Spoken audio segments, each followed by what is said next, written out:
Praise God. Hallelujah.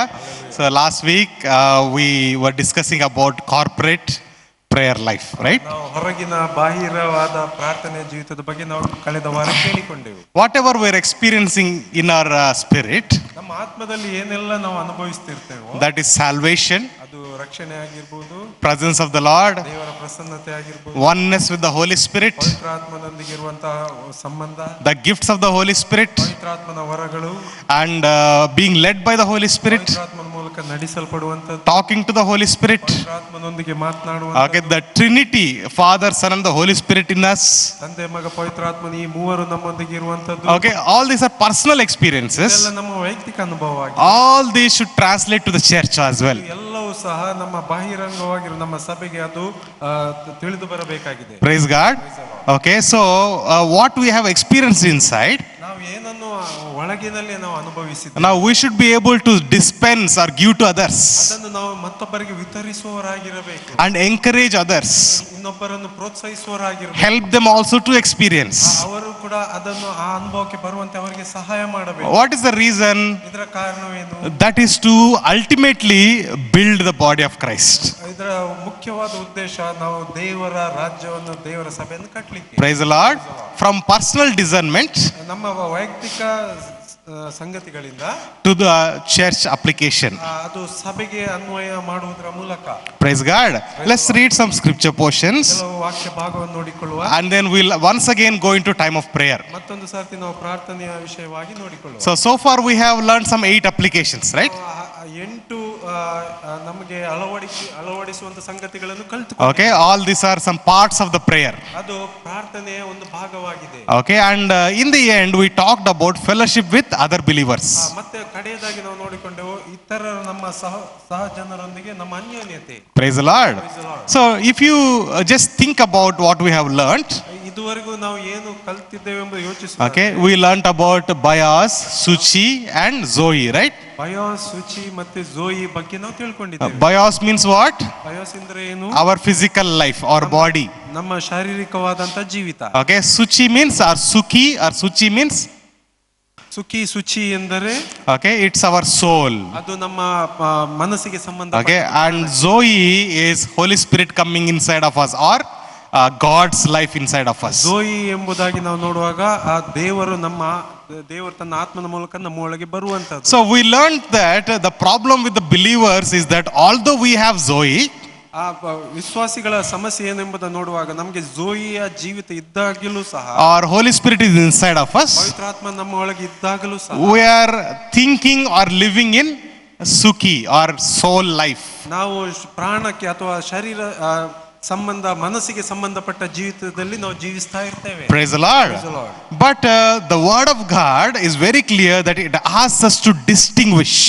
ಆದ್ರೆ ದೇವರ ವಾಕ್ಯ ಸ್ಪಷ್ಟವಾಗಿ ಹೇಳ್ತದೆ, ನಾವು ಯಾವಾಗ ದೇವರ ಹತ್ರ ನಮ್ಮನ್ನು ಕ್ರಮಪಡಿಸಲು ಕೇಳಿಕೊಂಡಾಗ, For example, ಉದಾಹರಣೆಗೆ if you look at Garden of Eden, Eden ತೋಟವನ್ನು ನೋಡುವಾಗ God created everything for mankind, right? ಎಲ್ಲವನ್ನು ಮನುಷ್ಯರಿಗೋಸ್ಕರ ದೇವರು ಉಂಟು ಮಾಡಿದ. And then he said only one condition. ಆದ್ರೆ ಒಂದು ಷರತ್ತನ್ನು ದೇವರು ಇಟ್ಟ. You take care of everything. ನೀವು ಎಲ್ಲವನ್ನು ನೋಡಿಕೊಳ್ಳ್ರಿ, Plant them, water them, take care of them, do everything. ನಡೀರಿ, ಅದಕ್ಕೆ ನೀರು ಹೊಯ್ರಿ, ಎಲ್ಲ ಸಂಗತಿಗಳನ್ನು ಮಾಡ್ರಿ, And eat whatever you want to. ನಿಮಗೆ ಯಾವ್ದು ಬಯಕೆಗೆ ಬರ್ತದೆ ಅದನ್ನು ತಿನ್ರಿ. All the plants and fruits are for you. ಎಲ್ಲ ಆಹಾರ, ಕಾಯಿ ಪಲ್ಯಗಳು ನಿಮ್ಗಾಗಿದೆ. But ಆದರೆ don't eat from the tree of knowledge of good and evil. ಆ ಒಳ್ಳೆದರ ಕೆಟ್ಟದರವನ್ನು ಹುಟ್ಟಿಸುವ ಆ ಮರದ ಹಣ್ಣನ್ನು ತಿನ್ನಬೇಡಿ. Praise the Lord. Praise the Lord. There are 2 trees we see there. 2 ಮರವನ್ನು ಅಲ್ಲಿ ನಾವು ನೋಡ್ತೀವಿ. Bible specifically mentions. ಅಲ್ಲಿ ವ್ಯಕ್ತಿಗತವಾಗಿ ಅಲ್ಲಿ ಹೇಳಲಾಗಿದೆ. Okay. ವೇದದಲ್ಲಿ. So that is tree of life, ಜೀವ ಕೊಡುವಂತ ಮರ, ವೃಕ್ಷ, and tree of knowledge of good and evil. ಮತ್ತೆ ನಾವು ನಾಲೆಜ್, ಒಳ್ಳೆದರ ಕೆಟ್ಟದರ ಅರಿವನ್ನು ಹುಟ್ಟಿಸುವಂತ ಮರ. Praise the Lord. So we when we look at that example, ಆ ಉದಾಹರಣೆಯನ್ನು ನಾವು ನೋಡಿಕೊಳ್ಳುವಾಗ it can be compared to our personal life. ಅದು ನಮ್ಮ ವೈಯಕ್ತಿಕ ಜೀವಿತಕ್ಕೆ ಹೋಲಿಸಿಕೊಳ್ಳಬಹುದು. The tree of knowledge of good and evil, ಒಳ್ಳೆದರ ಕೆಟ್ಟದರ ಅರಿವನ್ನು ಹುಟ್ಟಿಸುವ ಮರ, represents our life in the soul. ನಮ್ಮ ಆತ್ಮಕ್ಕೆ ಅಲ್ಲ, ನಮ್ಮ ಪ್ರಾಣಕ್ಕೆ ಸಂಬಂಧಪಟ್ಟ ಜೀವಿತದ ಬಗ್ಗೆ ಅದು ತೋರಿಸುತ್ತದೆ. That means that it represents the life with our emotions, our will, and our thoughts. ನಮ್ಮ ಆಲೋಚನೆ, ನಮ್ಮ ಚಿತ್ತ ಮತ್ತೆ ನಮ್ಮ ಭಾವನೆಗಳನ್ನು ಅದು ಸೂಚಿಸುತ್ತದೆ. If we are living ಒಂದು ವೇಳೆ like that, ಆ ರೀತಿ ಜೀವಿಸುವುದಾದ್ರೆ, okay, that means that we are still behind that the tree of good and evil. ನಾವು ಒಳ್ಳೆದರ ಕೆಟ್ಟದರ ಅರಿವನ್ನು ಹುಟ್ಟಿಸುವ ಮರದ ಹಿಂದೆವೇ ನಾವು ಇದ್ದಾಗೆ ನಾವು ಈ ದಿನಗಳಲ್ಲಿದ್ದೇವೆ. Think about it. ಇದರ ಬಗ್ಗೆ ಯೋಚಿಸುವುದಾದ್ರೆ, When Adam and Eve ate that, ಯಾವಾಗ ಆದಾಮ್ ಅವರು ಆ ಮರದ ಹಣ್ಣನ್ನು ತಿಂದರು, okay, immediately what happened to them? They became very cautious. ಅವರಿಗೆ ಏನಾಯ್ತು ನೋಡುವಾಗ ಅವರು ತುಂಬಾ ಜಾಗೃತರಾದರು. Immediately they said we are naked. ನಾವು ಬೆತ್ತಲೆ ಆಗಿದ್ದು ಎಂಬುದಾಗಿ ತಿಳ್ಕೊಂಡ್ರು. They started to blame one another. ಅವರೊಬ್ಬರನ್ನೊಬ್ಬರು ದೂಷಿಸಲು ಪ್ರಾರಂಭಿಸಿದರು. They opened door for the curse and death. ಅವರು ಶಾಪಕ್ಕೂ ಮತ್ತು ಮರಣಕ್ಕೂ ಅವರು ಬಾಗಿಲನ್ನು ತೆರೆದಿಟ್ಟರು. Is that true? ಅದು ಸತ್ಯವೇನಾ? Praise the Lord. Praise the Lord. When did this soul living start? ಈ ಪ್ರಾಣದ ಜೀವಿತ ಯಾವಾಗ ಪ್ರಾರಂಭವಾಯಿತು? Or when did the living in emotions or will, personal will or thoughts began? ಭಾವನೆ ಮತ್ತು ಚಿತ್ತಗಳಲ್ಲಿ ಜೀವಿಸುವಂತ ಜೀವನ ಯಾವಾಗದಿಂದ ಪ್ರಾರಂಭವಾಯಿತು? It began on the day when they started to eat that fruit. ಯಾವಾಗ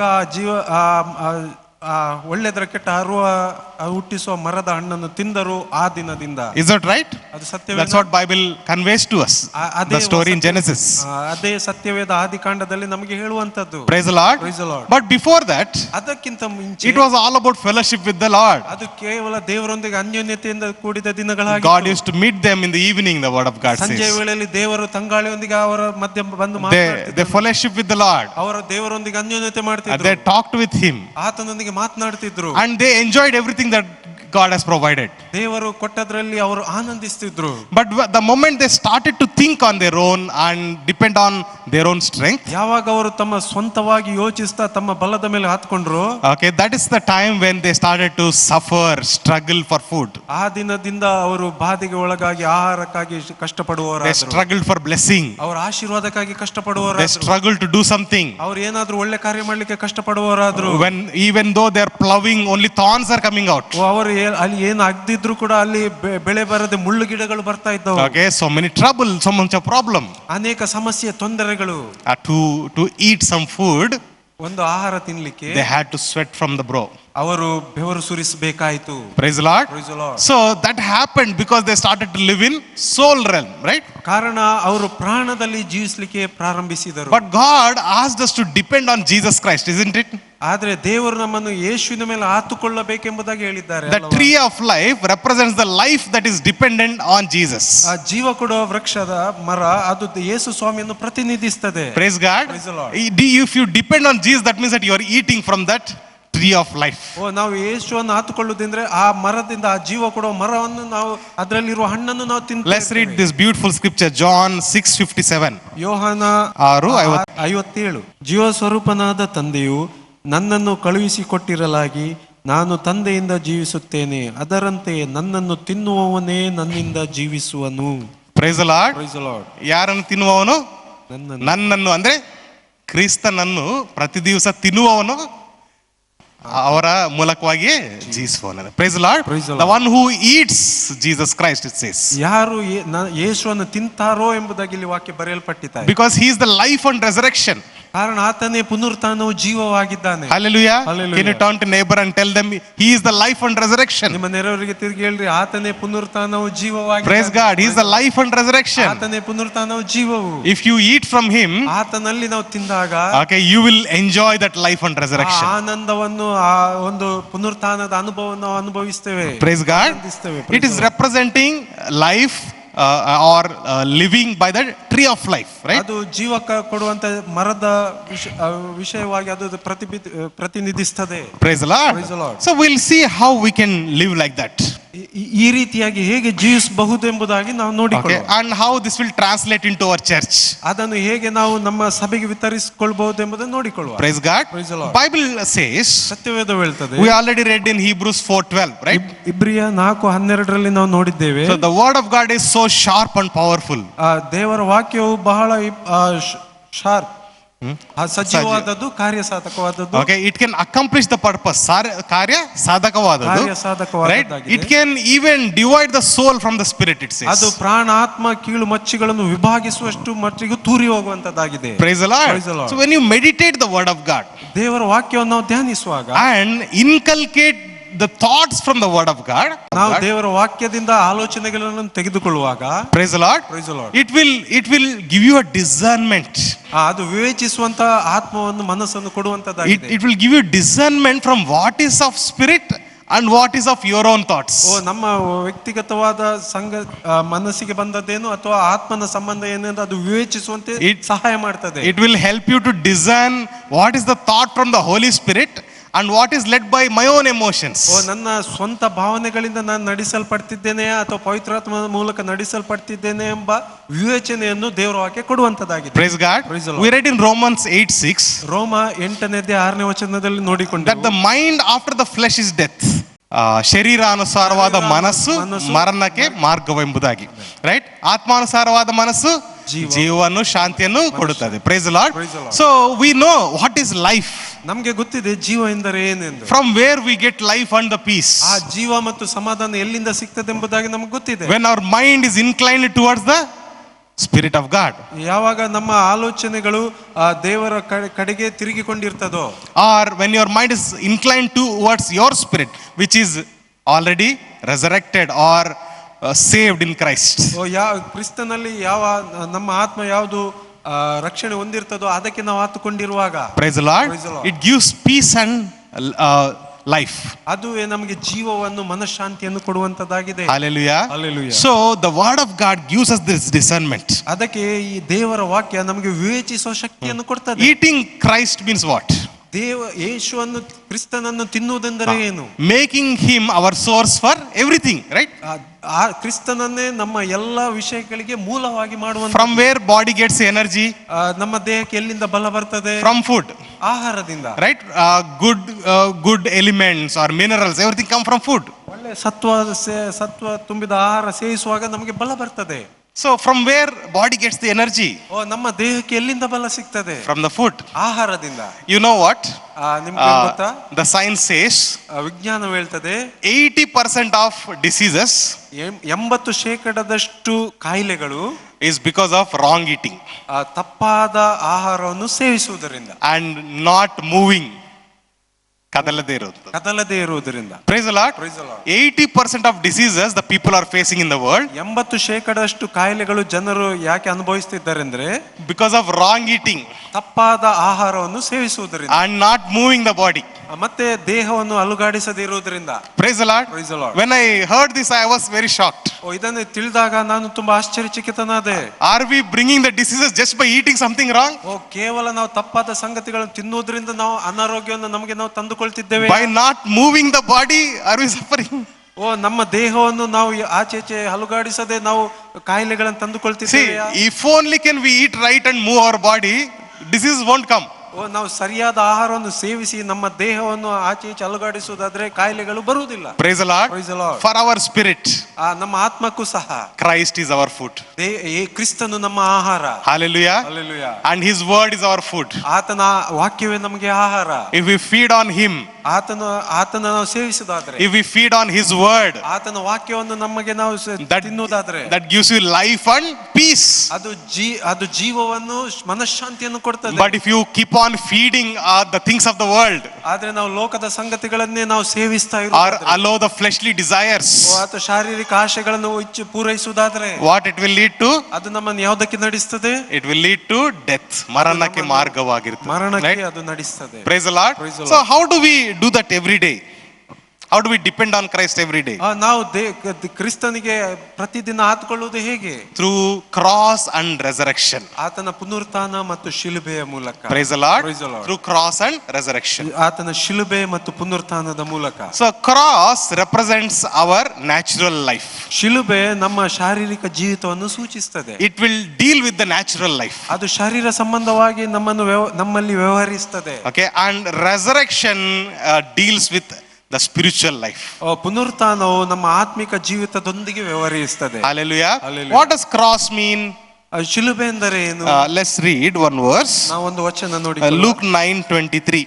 ಲೂಕ 9:23. ಇದಲ್ಲದೆ ಆತನು ಎಲ್ಲರಿಗೂ ಹೇಳಿದ್ದೇನೆಂದರೆ, ಯಾವನಿಗಾದರೂ ನನ್ನ ಹಿಂದೆ ಬರುವುದಕ್ಕೆ ಮನಸ್ಸಿದ್ದರೆ ಅವನು ತನ್ನನ್ನು ನಿರಾಕರಿಸಿ ತನ್ನ ಶಿಲುಬೆಯನ್ನು ದಿನಾಲು ಹೊತ್ತುಕೊಂಡು ನನ್ನ ಹಿಂದೆ ಬರಲಿ. Praise the Lord. Praise the Lord. ತನ್ನನ್ನು ತಾನು ನಿರಾಕರಿಸಿ ತನ್ನನ್ನು ತಾನು ಆತನು ತನ್ನನ್ನು ನಿರಾಕರಿಸಿ ಶಿಲುಬೆ. Right. Praise the Lord.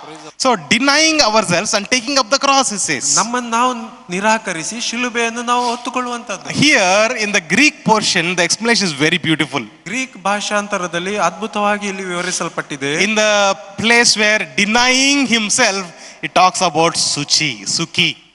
ನಿರಾಕರಿಸುವುದು ಎಂಬುದಾಗಿ ನಾವು ಗ್ರೀಕ್ ಪದ ನೋಡುವಾಗ ಅಲ್ಲಿ ಶುಚಿ ಎಂಬುದಾಗಿ ಅಲ್ಲಿ ವಿವರಿಸಲ್ಪಟ್ಟಿದೆ. What a person who follows Jesus Christ should do? ಯೇಸುವನ್ನು ಹಿಂಬಾಲಿಸುವಂತ ವ್ಯಕ್ತಿ ಏನ್ ಮಾಡಿ Deny suchi. Deny the self. ನಿರಾಕರಿಸುವಂತದ್ದು ಶುಚಿ ಅಥವಾ ತನ್ನನ್ನು ತಾನು ನಿರಾಕರಿಸಿಕೊಳ್ಳುವಂತ. Praise the Lord. That means that denying our emotion, ನಮ್ಮ ಭಾವನೆಗಳನ್ನು ನಿರಾಕರಿಸುವಂತ, or denying our self will, ನಮ್ಮ ಸ್ವ ಇಚ್ಛೆಯನ್ನು ನಿರಾಕರಿಸುವಂತ, denying our thoughts, ನಮ್ಮ ಆಲೋಚನೆಗಳನ್ನು ನಿರಾಕರಿಸುವಂತದ್ದು. Praise the Lord. Praise the Lord. Okay, I am not saying to suppress your emotion, ನಮ್ಮ ಭಾವನೆಗಳನ್ನು ಕುಗ್ಗಿಸಬೇಕೆಂಬುದಾಗಿ ಹೇಳ್ತಾ ಇಲ್ಲ, but submitting them to God, ಆದ್ರೆ ಅದನ್ನು ದೇವರಿಗೆ ಒಪ್ಪಿಸಿಕೊಡುವಂತ, so that He will give you the right emotion for you. ಕಾರಣ ಆತ ನಮಗೆ ಸರಿಯಾದ ಭಾವನೆಗಳನ್ನು ಕೊಡ್ತಾನೆ. He will give you the right will.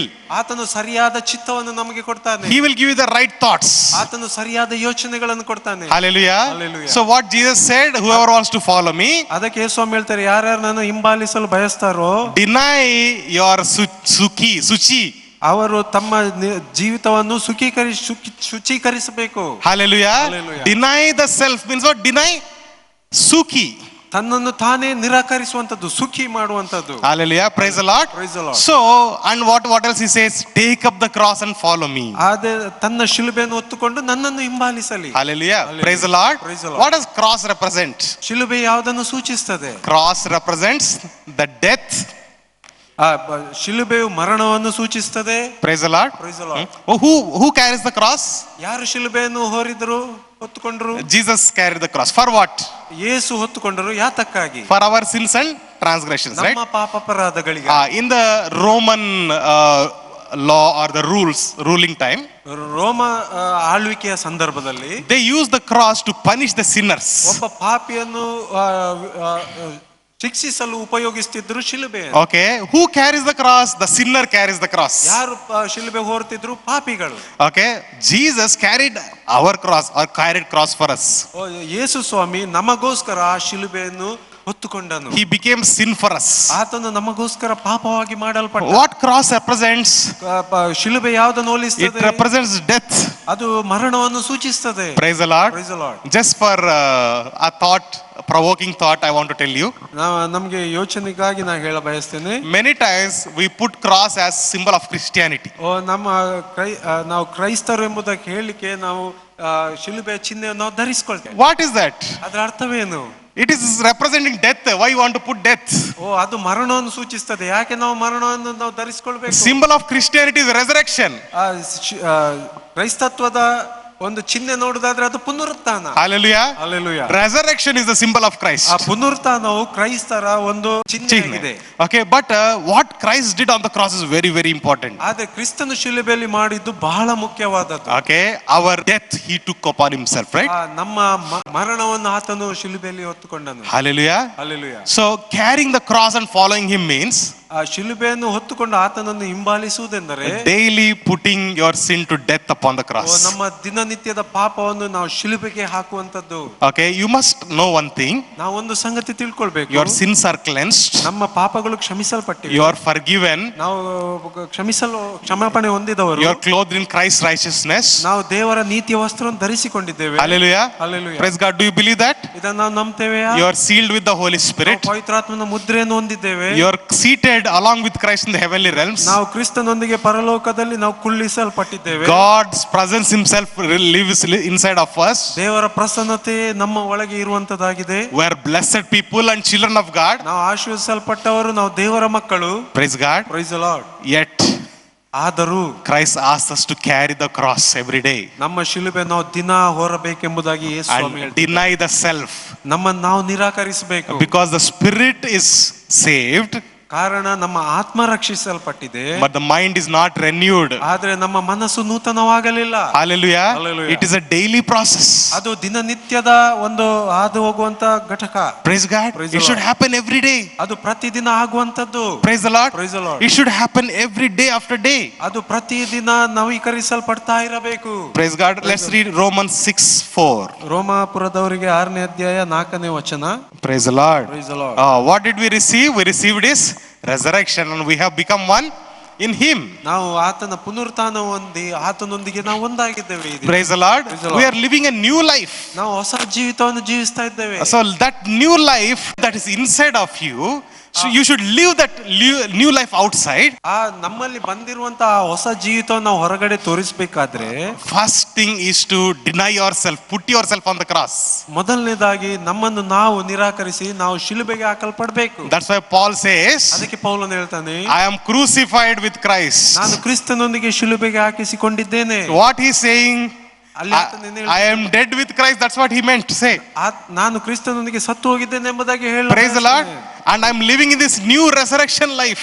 ನಾನೀಗ ಪುನರುತ್ಥಾನ ಹೊಸ ಜೀವಿತದಲ್ಲಿ ಜೀವಿಸ್ತಾ ಇದ್ದೇನೆ. You must live that every day. ಆ ಜೀವಿತವನ್ನು ಪ್ರತಿ ದಿನ ಜೀವಿಸಬೇಕು. Okay, ಆತ್ಮದಲ್ಲಿ ಆಗಿರುವ ರಕ್ಷಣೆಯನ್ನು ಪ್ರತಿ ದಿವಸ ನಾವೇನ್ ಮಾಡಬೇಕು, ಅದರಲ್ಲಿ ಜೀವಿಸಬೇಕು. Praise God. The resurrection that you have experienced in your spirit, you should live in that every day, because that is where victory is. ನಾವು ಏನು ಆತ್ಮದಲ್ಲಿ ಹೊಂದಿಕೊಂಡಿರುವಂತಹ ಪುನರುತ್ಥಾನ ಶಕ್ತಿಯನ್ನು ಅದು ಬಾಹಿರಿಕವಾಗಿ ಶರೀರದಲ್ಲಿ ನಾವು ಜೀವಿಸಬೇಕು. ಅದೇ ನಮಗೆ ಜಯ ಜೀವಿತವಾಗಿದೆ. Let's read one more scripture about resurrection power. ಪುನರುತ್ಥಾನದ ಶಕ್ತಿಯ ಬಗ್ಗೆ ಇನ್ನೊಂದು ವಚನ. Philippians 3:10. ಫಿಲಿಪಿಯ 3ನೇ ಅಧ್ಯಾಯ 10ನೇ ವಚನ. ಆತನನ್ನು, ಆತನ ಪುನರುತ್ಥಾನದಲ್ಲಿರುವ ಶಕ್ತಿಯನ್ನು, ಆತನ ಬಾಧೆಗಳಲ್ಲಿ ಪಾಲುಗಾರರಾಗಿರುವ ಪದವಿಯನ್ನು ತಿಳಿದುಕೊಂಡು ಆತನ ಮರಣದ ವಿಷಯದಲ್ಲಿ ಆತನಿಗೆ ಸ್ವರೂಪನಾಗಬೇಕೆಂಬುದೇ ನನ್ನ ಕುತೂಹಲವಾಗಿದೆ. Praise the Lord. Last line ಇನ್ನೊಂದ್ಸತಿ ಓದಿ brother. ಆತನನ್ನು, ಆತನ ಪುನರುತ್ಥಾನದಲ್ಲಿರುವ ಶಕ್ತಿಯನ್ನು, ಆತನ ಬಾಧೆಗಳಲ್ಲಿ ಪಾಲುಗಾರರಾಗಿರುವ ಪದವಿಯನ್ನು ತಿಳುಕೊಂಡು ಆತನ ಮರಣದ ವಿಷಯದಲ್ಲಿ ಆತನಿಗೆ ಸ್ವರೂಪನಾಗಬೇಕೆಂಬುದೇ ನನ್ನ ಕುತೂಹಲವಾಗಿದೆ. Hallelujah. Praise the Lord. See what is Apostle Paul saying here? ಪೌಲನಲ್ಲಿ ಏನ್ ಬರೀತಾ ಇದ್ದಾನೆ? He is saying that it is my desire to become like him, to know the resurrection power of Christ. ಕ್ರಿಸ್ತನ ಪುನರುತ್ಥಾನದ ಶಕ್ತಿಯನ್ನು ತಿಳಿದುಕೊಂಡು ಆತನ ಹಾಗೆ ಆಗುವಂತದ್ದೇ ನನ್ನ ಆಶೆ, ಬಯಕೆ. Hallelujah. Well, Christ represents putting our natural self to the cross. ಕ್ರಿಸ್ತನು ನಮ್ಮ ಶರೀರ ಸಂಬಂಧವಾಗಿ ಶಿಲುಬೆಗೆ ತನ್ನನ್ನು ಹಾಕಿಸಿಕೊಂಡದನ್ನು ಸೂಚಿಸುತ್ತದೆ. Okay, so the resurrection talks about a fresh divine life in us. ಪುನರುತ್ಥಾನದ ಶಕ್ತಿ ನಮ್ಮಲ್ಲಿ ಹೊಸ ಜೀವಿತವನ್ನು ಅದು ತೋರಿಸಿಕೊಡುವಂತದ್ದಾಗಿದೆ. Praise the Lord. Praise the Lord. We'll go into practical application. ನಾವು ಅದನ್ನು ಪ್ರಾಕ್ಟಿಕಲ್ ಆಗಿ ನೋಡಿಕೊಳ್ಳುವ. Okay, but if we live like this, ಈ ರೀತಿಯಾಗಿ ನಾವು ಪ್ರಾಯೋಗಿಕವಾಗಿ ಜೀವಿಸುವುದು, all your trials will turn to opportunities.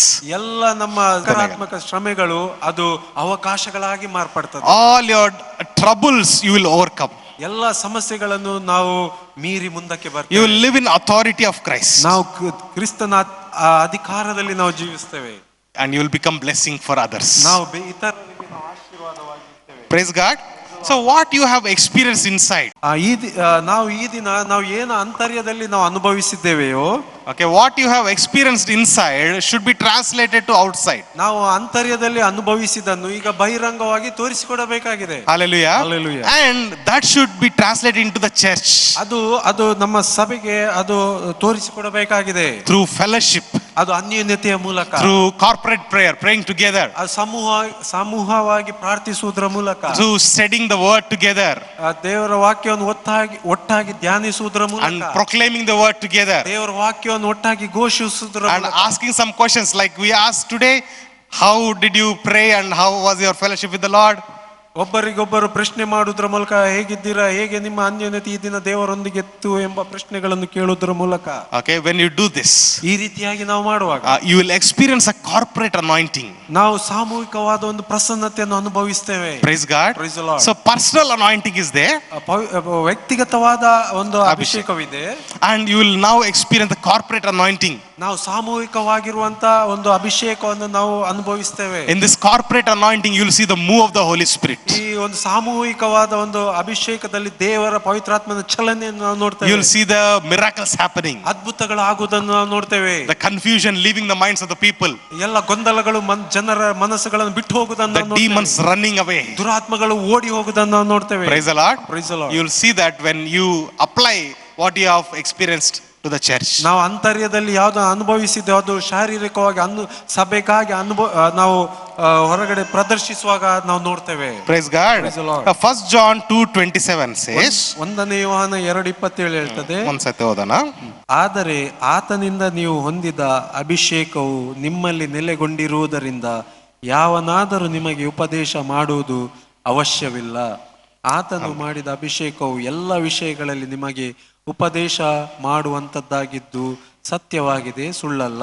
Praise the Lord. Praise the Lord. Hallelujah. Hallelujah. See, so beautifully it is written here. ಇಲ್ಲಿ ಒಂದು ಅದ್ಭುತವಾಗಿ ಬರೆಯಲ್ಪಟ್ಟಿದೆ, The anointing that is upon you ನಮ್ಮ ಮೇಲಿರುವಂತ ಅಭಿಷೇಕ will teach you everything. ಅದು ಎಲ್ಲ ವಿಷಯವನ್ನು ನಮಗೆ ಅದು ಬೋಧಿಸ್ತದೆ. That means that you will be guided by the anointing. ಅದರ ಅರ್ಥ ನಾವು ಅಭಿಷೇಕದಲ್ಲಿ ನಾವು ನಡೆಸಲ್ಪಡಬೇಕು. When you are in fellowship with the Holy Spirit, ನಾವು ಪವಿತ್ರಾತ್ಮನೊಂದಿಗೆ ಅನ್ಯೋನ್ಯತೆ ಮಾಡುವಾಗ you will experience this personal anointing. ಈ ವ್ಯಕ್ತಿಗತವಾದ ಅಭಿಷೇಕವನ್ನು ನಾವು ಅನುಭವಿಸ್ತೇವೆ. Likewise, ಇದೇ ರೀತಿ when you fellowship with one another ನಾವು ಮತ್ತು ಇನ್ನೊಬ್ಬರೊಂದಿಗೆ ನಾವು ವ್ಯವಹರಿಸುವಾಗ, ಅನ್ಯೋನ್ಯತೆ ಮಾಡುವಾಗ, and share the Lord with one another, ಯಾವಾಗ ನಾವು ಕರ್ತನನ್ನು ಇನ್ನೊಬ್ಬರೊಂದಿಗೆ ನಾವು ಹಂಚಿಕೊಳ್ತೇವೆ. I'll give you one example. ಉದಾಹರಣೆ ನಾನು ಹೇಳಬಯಸ್ತೇನೆ. When Jesus sent people 2 by 2, disciples he sent 2 by 2. ಯೇಸು ಕ್ರಿಸ್ತನು ಇಬ್ಬಿಬ್ಬರಾಗಿ ತನ್ನ ಶಿಷ್ಯರನ್ನು ಕಳಿಸಿಕೊಟ್ಟಾಗ He said, if you enter a village, ನೀವು ಒಂದು ಹಳ್ಳಿಗೆ ಹೋಗುದಾದ್ರೆ, okay, go into some house. ಒಂದು ಮನೆಗೆ ಹೋದರೆ, If you find somebody who's worthy of the peace,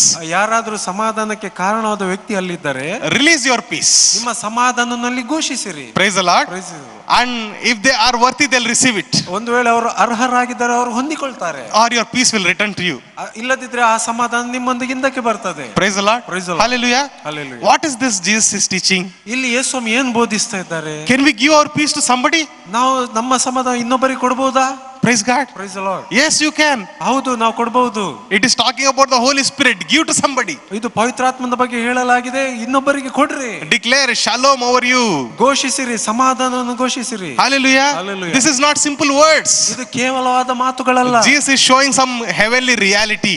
ಇಲ್ಲಿ ಯೇಸು ಸ್ವಾಮಿ ಪರಲೋಕದ ನಿಜತ್ವವನ್ನು ತೋರಿಸಿಕೊಡ್ತಾ When ಇದ್ದಾರೆ. you release peace, ಯಾವಾಗ ನಾವು ಸಮಾಧಾನವನ್ನು ಬಿಡುಗಡೆಗೊಳಿಸ್ತೇವೆಯೋ, people will receive. ಜನರು ಅದನ್ನು ಹೊಂದಿಕೊಳ್ತಾರೆ. When you share Jesus, they will receive. ಯಾವಾಗ ಯೇಸುವನ್ನು ಹಂಚುತ್ತೇವೆ ಅವರು ಹೊಂದಿಕೊಳ್ತಾರೆ. When you speak the Holy Spirit power, they'll receive. ಪವಿತ್ರಾತ್ಮನನ್ನು ಯಾವಾಗ ನಾವು ಮಾತನಾಡ್ತೇವೆ ಅವರು ಅದನ್ನು ಹೊಂದಿಕೊಳ್ತಾರೆ. Praise God. Praise the Lord. Hallelujah. Hallelujah. You know, this is reality, heavenly reality. ಇದು ಪರಲೋಕದ ಒಂದು ಸತ್ಯವಾಗಿದೆ. See, we'll read 1 Peter 2:5. 1 ಪೇತ್ರ 2:5 ನಾವು ನೋಡಿಕೊಳ್ಳುವ. ನೀವು ಸಹ ಜೀವವುಳ್ಳ ಕಲ್ಲುಗಳಾಗಿದ್ದು ಆತ್ಮ ಸಂಬಂಧವಾದ ಮಂದಿರವಾಗಲಿಕ್ಕೆ ಕಟ್ಟಲ್ಪಡುತ್ತಾ ಇದ್ದೀರಿ ಮತ್ತು ಯೇಸು ಕ್ರಿಸ್ತನ ಮೂಲಕ ದೇವರಿಗೆ ಸಮರ್ಪಕವಾದ ಆತ್ಮೀಯ ಯಜ್ಞಗಳನ್ನು ಸಮರ್ಪಿಸುವುದಕ್ಕೆ ಪವಿತ್ರ ಯಾಜಕ ವರ್ಗದವರಾಗಿದ್ದೀರಿ. Amen. Praise God. Praise the Lord. ಹಾಗೆ ಎಫೆಸಿ 2:21-22 ನೋಡೋಣ. ಯೇಸು ಕ್ರಿಸ್ತನೇ ಮುಖ್ಯವಾದ ಮೂಲೆಗಲ್ಲು, ಆತನಲ್ಲಿ ಕಟ್ಟಡದ ಎಲ್ಲಾ ಭಾಗಗಳು ಒಂದಕ್ಕೊಂದು ಹೊಂದಿಕೆಯಾಗಿ ಕಟ್ಟಡವು ವೃದ್ಧಿಯಾಗುತ್ತಾ ಕರ್ತನಲ್ಲಿ ಪರಿಶುದ್ಧ ದೇವಾಲಯವಾಗುತ್ತದೆ. Amen. Praise the Lord. Praise the Lord. See, Apostle Peter says, ಇಲ್ಲಿ ಪೇತ್ರನು ಹೇಳ್ತಾನೆ, each of us is like the stone in the building of God.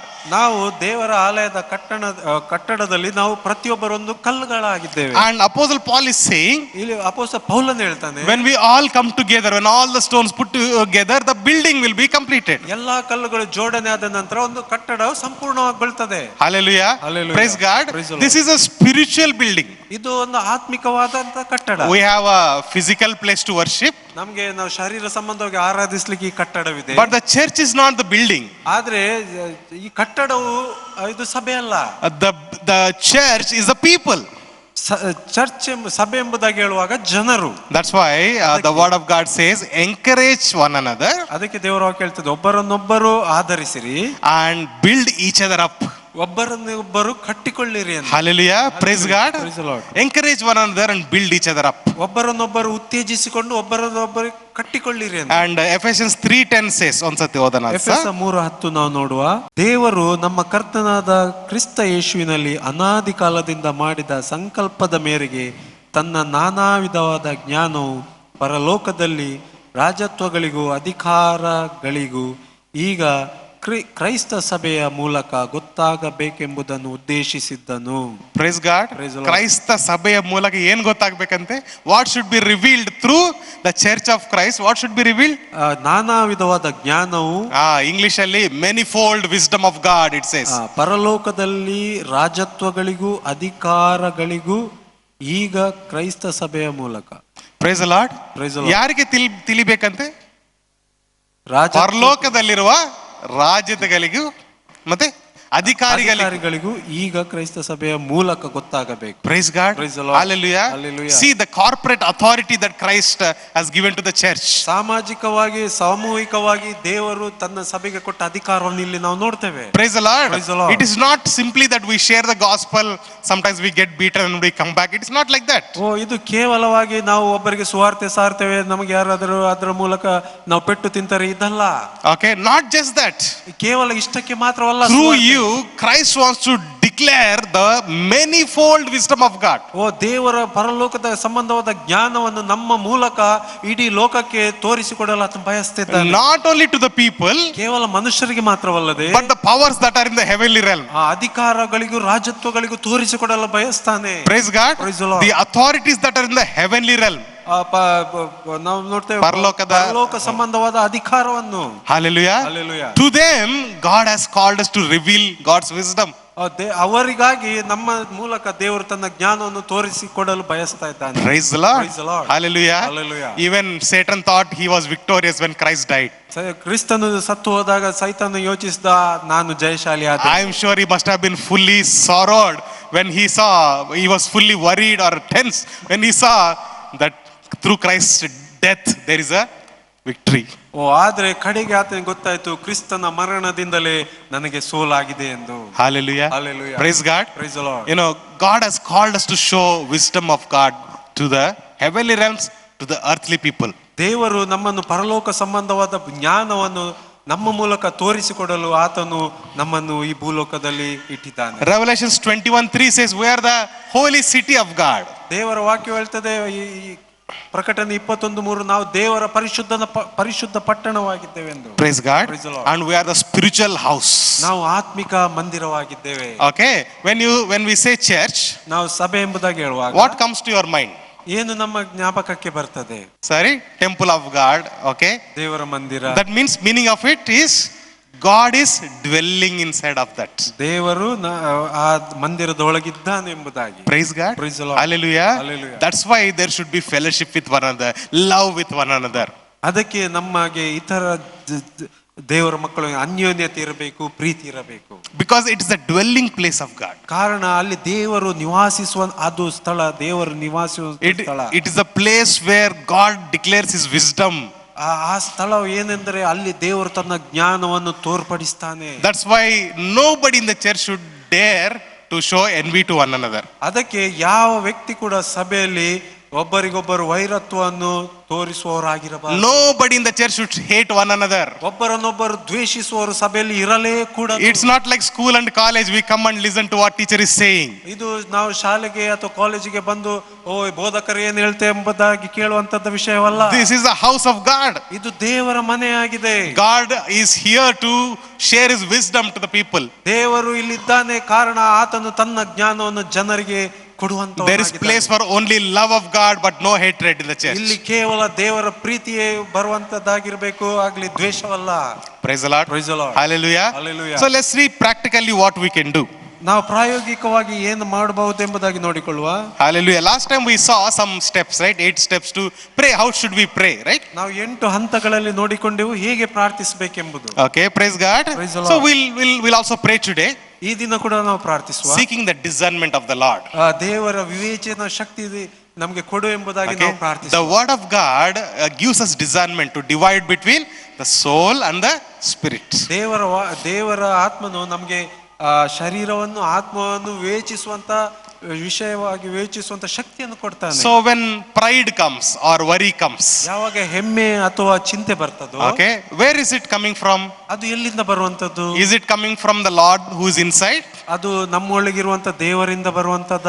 Or is it coming from the your spirit which is already saved, ರಕ್ಷಣೆ ಹೊಂದಿರುವಂತ ನಮ್ಮ ಆತ್ಮನಿಂದ ಆ ಒಂದು ಚಿಂತೆ ಅಥವಾ ಹೆಮ್ಮೆ ಬರುವಂತ, or is it coming from your soul which is constantly connected to the world? ಅಥವಾ ನಮ್ಮ ಲೋಕಕ್ಕೆ ಸಂಬಂಧಪಟ್ಟಿರುವ ನಮ್ಮ ಆ ಪ್ರಾಣದಿಂದ ಬರುವಂತದ್ದಾಗಿದೆ. From where it is coming? ಅದು ಎಲ್ಲಿಂದ ಬರುವಂತದ್ದು? When worry comes, pride comes, ಪ್ರಾಣದಿಂದಲೇ ಬರ್ತಾ ಉಂಟಲ್ಲ, ಚಿಂತೆ, ನಮ್ಮ ಮನಸ್ಸಿನಿಂದ, ನಮ್ಮ ಪ್ರಾಣದಿಂದ, right? So what do we do at that time? ಈ ಸಂದರ್ಭದಲ್ಲಿ ನಾವು ಏನ್ ಮಾಡ್ತೇವೆ? Many times it is very difficult to identify what is from the spirit and what is from my natural thinking. ಅನೇಕ ಸರ್ತಿ ನಾವು ಗೊಂದಲಕ್ಕೆ ಒಳಗಾಗ್ತೇವೆ. ನಾವು ಯೋಚಿಸುವಂತದ್ದು ಆತ್ಮ ಸಂಬಂಧವಾದದ, ಶರೀರ ಸಂಬಂಧವಾದದ್ದು. So you start with asking God. ಅದಕ್ಕೆ ನಾವು ದೇವರೊಂದಿಗೆ ನಾವು ಕೇಳುವ. whenever you go through these emotions, ಈ ಒಂದು ಭಾವನೆಗಳಲ್ಲಿ ನಾವು ಹಾದು ಹೋಗುವಾಗ, for example, ಉದಾಹರಣೆಗೆ you are preparing for something, ಯಾವುದಕ್ಕೋ ಒಂದು ಸಂಗತಿಗೆ ನಾವು ಸಿದ್ಧರಾಗ್ತಿರ್ಬೇಕು. suddenly some bad picture came, ಕೆಟ್ಟ ದೃಶ್ಯ ನಮ್ಮ ಮುಂದೆ ಬಂತು.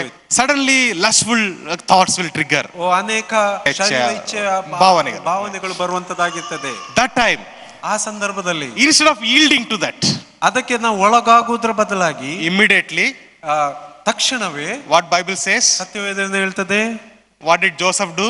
ಯೋಸೆಫನು ಏನ್ ಮಾಡಿದ? Did he fight with Potiphar wife? ಆತನ ಪೋತಿಫರ್ ಹೆಂಡತಿಯೊಂದಿಗೆ ಜಗಳವಾಡಿದ್ನ? Did he say my God is great, you get out? ನನ್ನ ದೇವರು ದೊಡ್ಡ, ನೀನು ತೊಲಗು ಎಂಬುದಾಗಿ ಹೇಳಿದ್ನ? Or did he say okay, you be there, let me finish my bath? ನೀನ್ ಇಲ್ಲಿರೋ, ನಾನು ಸ್ನಾನ ಮಾಡಿ ಬರ್ತೇನೆ ಎಂಬುದಾಗಿ ಹೇಳಿದ್ನ? What did he do? ಯೋಸೆಫನು ಏನ್ ಮಾಡಿದ? He ran away. ಯೋಸೆಫನು ಓಡಿ ಹೋದ. Bible says that his towel also fell down, he ran away. ಸತ್ಯವೇದ ಹೇಳ್ತದೆ, ಆತನ ಒದ್ಕೊಂಡಿರಂತ ಬಟ್ಟೆಯು ಕಿತ್ತು ಹೋಯ್ತು, ಆತನ ಓಡಿ ಹೋದ. Praise God. Praise the Lord. So our disconnection from the sin should be like that. ನಮ್ಮ ಪಾಪದೊಂದಿಗೆ ಇರುವಂತ ನಮ್ಮ ಒಂದು ಕನೆಕ್ಷನ್ ಆ ರೀತಿಯಾಗಿರ್ಬೇಕು. Okay, when you see sin of any sort, ಯಾವುದೇ ರೀತಿಯ ಪಾಪವನ್ನು ನಾವು ನೋಡುವಾಗ immediately shut it down. ತಕ್ಷಣವೇ ಅದನ್ನು ಕಿತ್ತಿ ಹಾಕ್ಬೇಕು. You see some news that is stirring up anger in you. ಯಾವ್ದಾದ್ರು ಒಂದು ವಾರ್ತೆ ನಮ್ಮನ್ನು ಸಿಟ್ಟುಗೊಳಿಸುವಂತದ್ದು ಸಂಗತಿ ತರುವುದಾದ್ರೆ, okay, in Christmas time we saw that so many churches were destroyed. ನಾವು ಕ್ರಿಸ್ಮಸ್ ಸಂದರ್ಭದಲ್ಲಿ ನೋಡಿದೆವು, ಅನೇಕ ಸಭೆಗಳನ್ನು, ಸಭಾ ಮಂದಿರಗಳನ್ನು ಧ್ವಂಸ ಮಾಡಿದ್ದಾರೆ. It is a point to pray. ಆ ಸಂದರ್ಭದಲ್ಲಿ ನಾವು ಪ್ರಾರ್ಥಿಸಬೇಕು. But if it is stirring anger in you, ಆದ್ರೆ ಅದು ನಮ್ಮಲ್ಲಿ ದ್ವೇಷ, ಸಿಟ್ಟನ್ನು ಎಬ್ಬಿಸುವುದಾದ್ರೆ, or if it is stirring anger towards others who are not Christians, ಯಾರು ಕ್ರೈಸ್ತರಲ್ಲದವರ ಮೇಲೆ ಅದು ನಮಗೆ ಸಿಟ್ಟನ್ನು ತರುವಂತದ್ದಾಗಿದ್ರೆ, disconnect from it. ಅದರಿಂದ ನಾವು ದೂರ ಸರಿಬೇಕು. And you should pray that moment you pray. ಆ ಸಂದರ್ಭದಲ್ಲಿ ನಾವು ಪ್ರಾರ್ಥಿಸುವ. That's what is called fellowshipping with the Lord. ಅದುವೇ ದೇವರೊಂದಿಗೆ ಅನ್ಯೋನ್ಯತೆ ಮಾಡುವಂತದ್ದು. You ask God, ನಾವು ದೇವರ ಹತ್ರ ಕೇಳ್ಕೊಳ್ಬೇಕು, is this thought coming from my spirit or from my soul? ಈ ಯೋಚನೆ ನನ್ಗೆ ದೇವರ ಆತ್ಮನ ಮೂಲಕ ಬರ್ತಾ ಇದೆಯೋ ಅಥವಾ ಶರೀರವಾಗಿ ಬರ್ತಾ ಇದೆಯಾ? Your spirit is always right. ನಮ್ಮ ಆತ್ಮ ಯಾವಾಗಲೂ ಸತ್ಯ. Why? ಯಾಕೆ? Because your spirit is with whom? The Holy Spirit. ಕಾರಣ ನಮ್ಮ ಆತ್ಮ ದೇವರೊಂದಿಗೆ ಒಂದಾಗಿದೆ. Your spirit is saved. ನಮ್ಮ ಆತ್ಮ ರಕ್ಷಣೆ ಹೊಂದಿದೆ. The saved spirit is always right. ರಕ್ಷಣೆ ಹೊಂದಿದರುವಂತ ಆತ್ಮ ಯಾವತ್ತೂ ಸರಿ. Praise God. The saved spirit can never sin. ರಕ್ಷಣೆ ಹೊಂದಿದ ಆತ್ಮ ಯಾವತ್ತೂ ಪಾಪ ಮಾಡುವುದಿಲ್ಲ. But this unrenewed mind can sin. ಆದ್ರೆ ಈ ನೂತನವಾಗದ ಮನಸ್ಸು ಪಾಪ ಮಾಡ್ತದೆ. Praise God. At that moment you pause and ask, Lord, is it from you or is it from my thoughts? ಆವಾಗ ನಾವು ದೇವರ ಹತ್ರ ಕೇಳಬೇಕು, ಈ ಯೋಚನೆ ದೇವರೇ ನಿನ್ನಿಂದವಾ ಅಥವಾ ನನ್ನ ಯೋಚನೆ ಆಗಿದೆಯಾ? Ask the Lord. This is what depending upon Christ means. ಕ್ರಿಸ್ತನನ್ನು ಆತುಕೊಳ್ಳುವುದು ಇದೇ ಆಗಿದೆ. ದೇವರನ್ನು ಕೇಳುವಂತದ್ದು. Supply me with your strength. ಆತನ ಬಲವನ್ನು ಕೇಳಿಕೊಳ್ಳುವಂತದ್ದು, ನನಗೆ ಶಕ್ತಿ ಕೊಡು ಎಂದು. Say, Lord, I turn my spirit towards you. ನನ್ನ ಆತ್ಮವನ್ನು ಕರ್ತನೆ ನಿನ್ನ ಕಡೆ ತಿರುಗಿಕೊಳ್ತೇನೆ. Lord, I deny this natural reaction. ಈ ಒಂದು ಶರೀರ ಸಂಬಂಧವಾದ ನನ್ನ ಪ್ರತಿಕ್ರಿಯೆಯನ್ನು ನಾನು ನಿರಾಕರಿಸ್ತೇನೆ. Supply your strength to me. ನಿನ್ನ ಒಂದು ಬಲವನ್ನು ನನ್ನ ಮೇಲೆ ಸುರಿಸು ಕರ್ತನೆ. You are my life. ನೀನೇ ನನ್ನ ಜೀವ. I choose you. ನಾನು ನಿನ್ನನ್ನು ಆರಿಸಿಕೊಂಡಿದ್ದೇನೆ. Praise God. Praise the Lord. See, it's a simple prayer. ಇದು ಚಿಕ್ಕದಾದ ಪ್ರಾರ್ಥನೆ. This simple prayer will help you to overcome. ಈ ಸಾಧಾರಣವಾದ ಪ್ರಾರ್ಥನೆ ನಾವು ಮೇಲೆ ಬರಲು ಸಹಾಯ ಮಾಡ್ತದೆ. In the beginning times, or beginning stages, ಪ್ರಾರಂಭದ ಹಂತದಲ್ಲಿ it will look something new.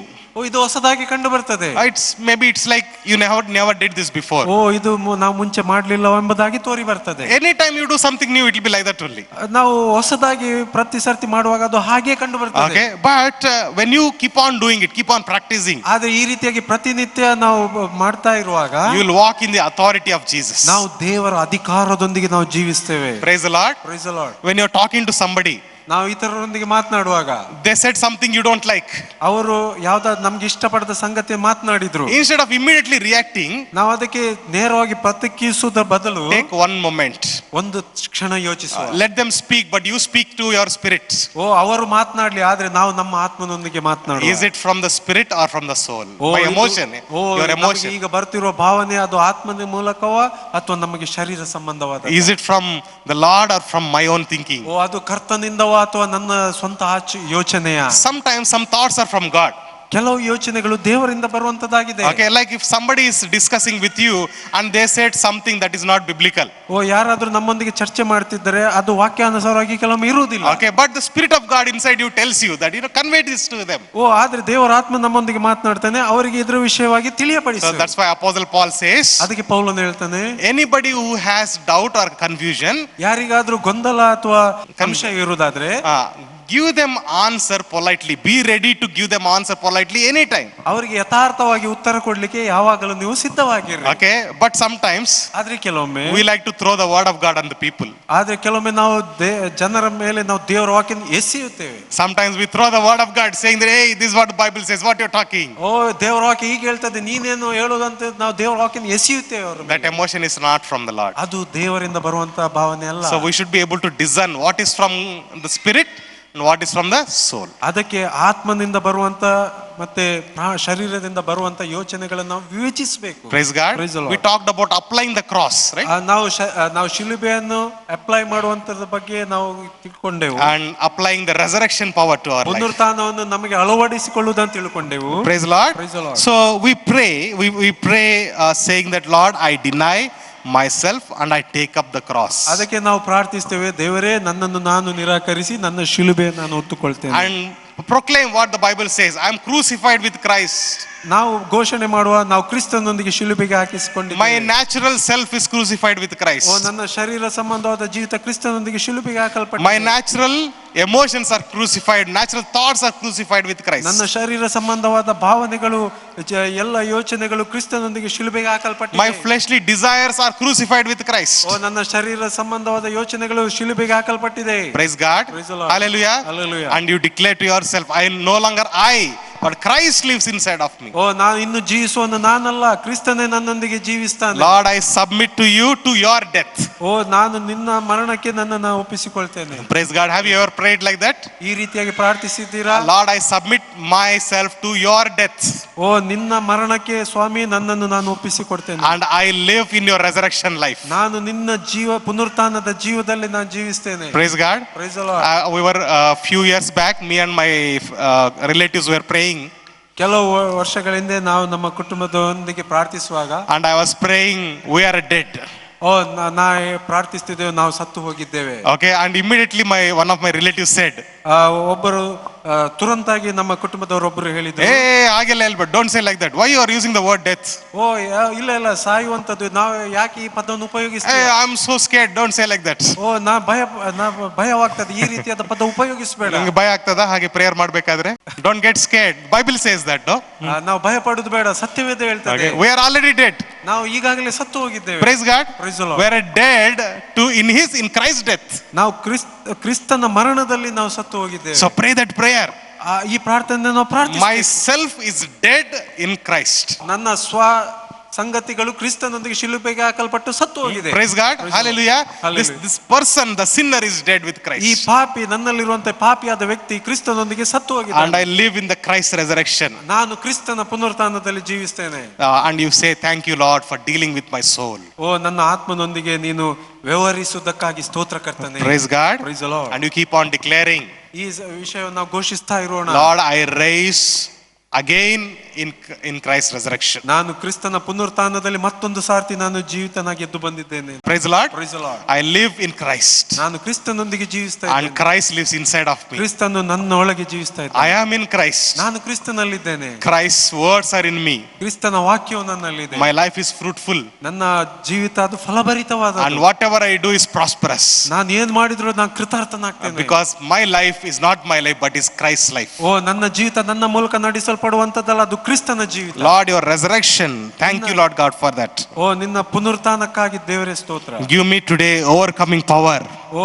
ನಾನು ಜಯಿಸುವಂತ ಆದಿ ಶಕ್ತಿಯನ್ನು ನನಗೆ ಕೊಡು. Give me your abundance of grace. ಓ ನಿನ್ನ ನಿನ್ನ ಕೃಪೆಯ ಮೇಲೆ ಕೃಪೆ ದೇವರೇ ನನಗೆ ದಯಪಾಲಿಸು. Hallelujah, praise God. ಸೊ ಕೃಪೆ ಮೇಲೆ ಕೃಪೆ ಕೊಡ್ತಾನಂತೆ ದೇವರು. Praise God. ಅದಕ್ಕೆ ನಾವು ಈ ಇಯರ್ ವಾಗ್ದಾನದಲ್ಲಿ ನಾವು ನೋಡಿದೇವಲ್ಲ, ಸಕಲ ಕೃಪೆ ದೇವರು, right? God of all grace, ಎಲ್ಲಾ ಕೃಪಾವರಗಳನ್ನು ಹೊಂದಿರುವಂತ ದೇವರು. Praise God. He gives grace after grace. So ask God for his grace. His grace is our strength. ಆತನ ಕೃಪೆ ಮೇಲೆ ಕೃಪೆ ಕೊಡುವ ದೇವರು. ಅದಕ್ಕೆ ದೇವರ ಕೃಪೆಯನ್ನು ನಾವು ಕೇಳಿಕೊಳ್ಳುವ. ಆತನ ಕೃಪೆ ನಮಗೆ ಬಲವಾಗಿ. And every time you pray, thank you Lord. Say thanks Lord. ಓ ಪ್ರತಿ ಸರ್ತಿ ನಾವು ಪ್ರಾರ್ಥಿಸುವಾಗ ದೇವರೇ ನಿಮಗೆ ವಂದನೆ ಎಂಬುದಾಗಿ ನಾವು ಹೇಳೋಣ. Hallelujah. That is how every day you make Christ as your source, your food. ಅದೇ ಇದುವೇ ನಾವು ಕ್ರಿಸ್ತನನ್ನು ನಿರಂತರವಾಗಿ ನಮ್ಮ ಆಹಾರವಾಗಿ ಮಾಡಿಕೊಳ್ಳುವಂತ. And denying ourselves, ನಮ್ಮನ್ನು ನಾವು ನಿರಾಕರಿಸಿ, crucifying on the cross, ಶಿಲುಬೆಗೆ ಹಾಕಿಸಿಕೊಂಡು, and proclaiming that resurrection life in us. ದೇವರ ಪುನರುತ್ಥಾನ ಜೀವಿತವನ್ನು ಘೋಷಿಸುವಂತ. Say Lord, I am dead. I submit myself to your death.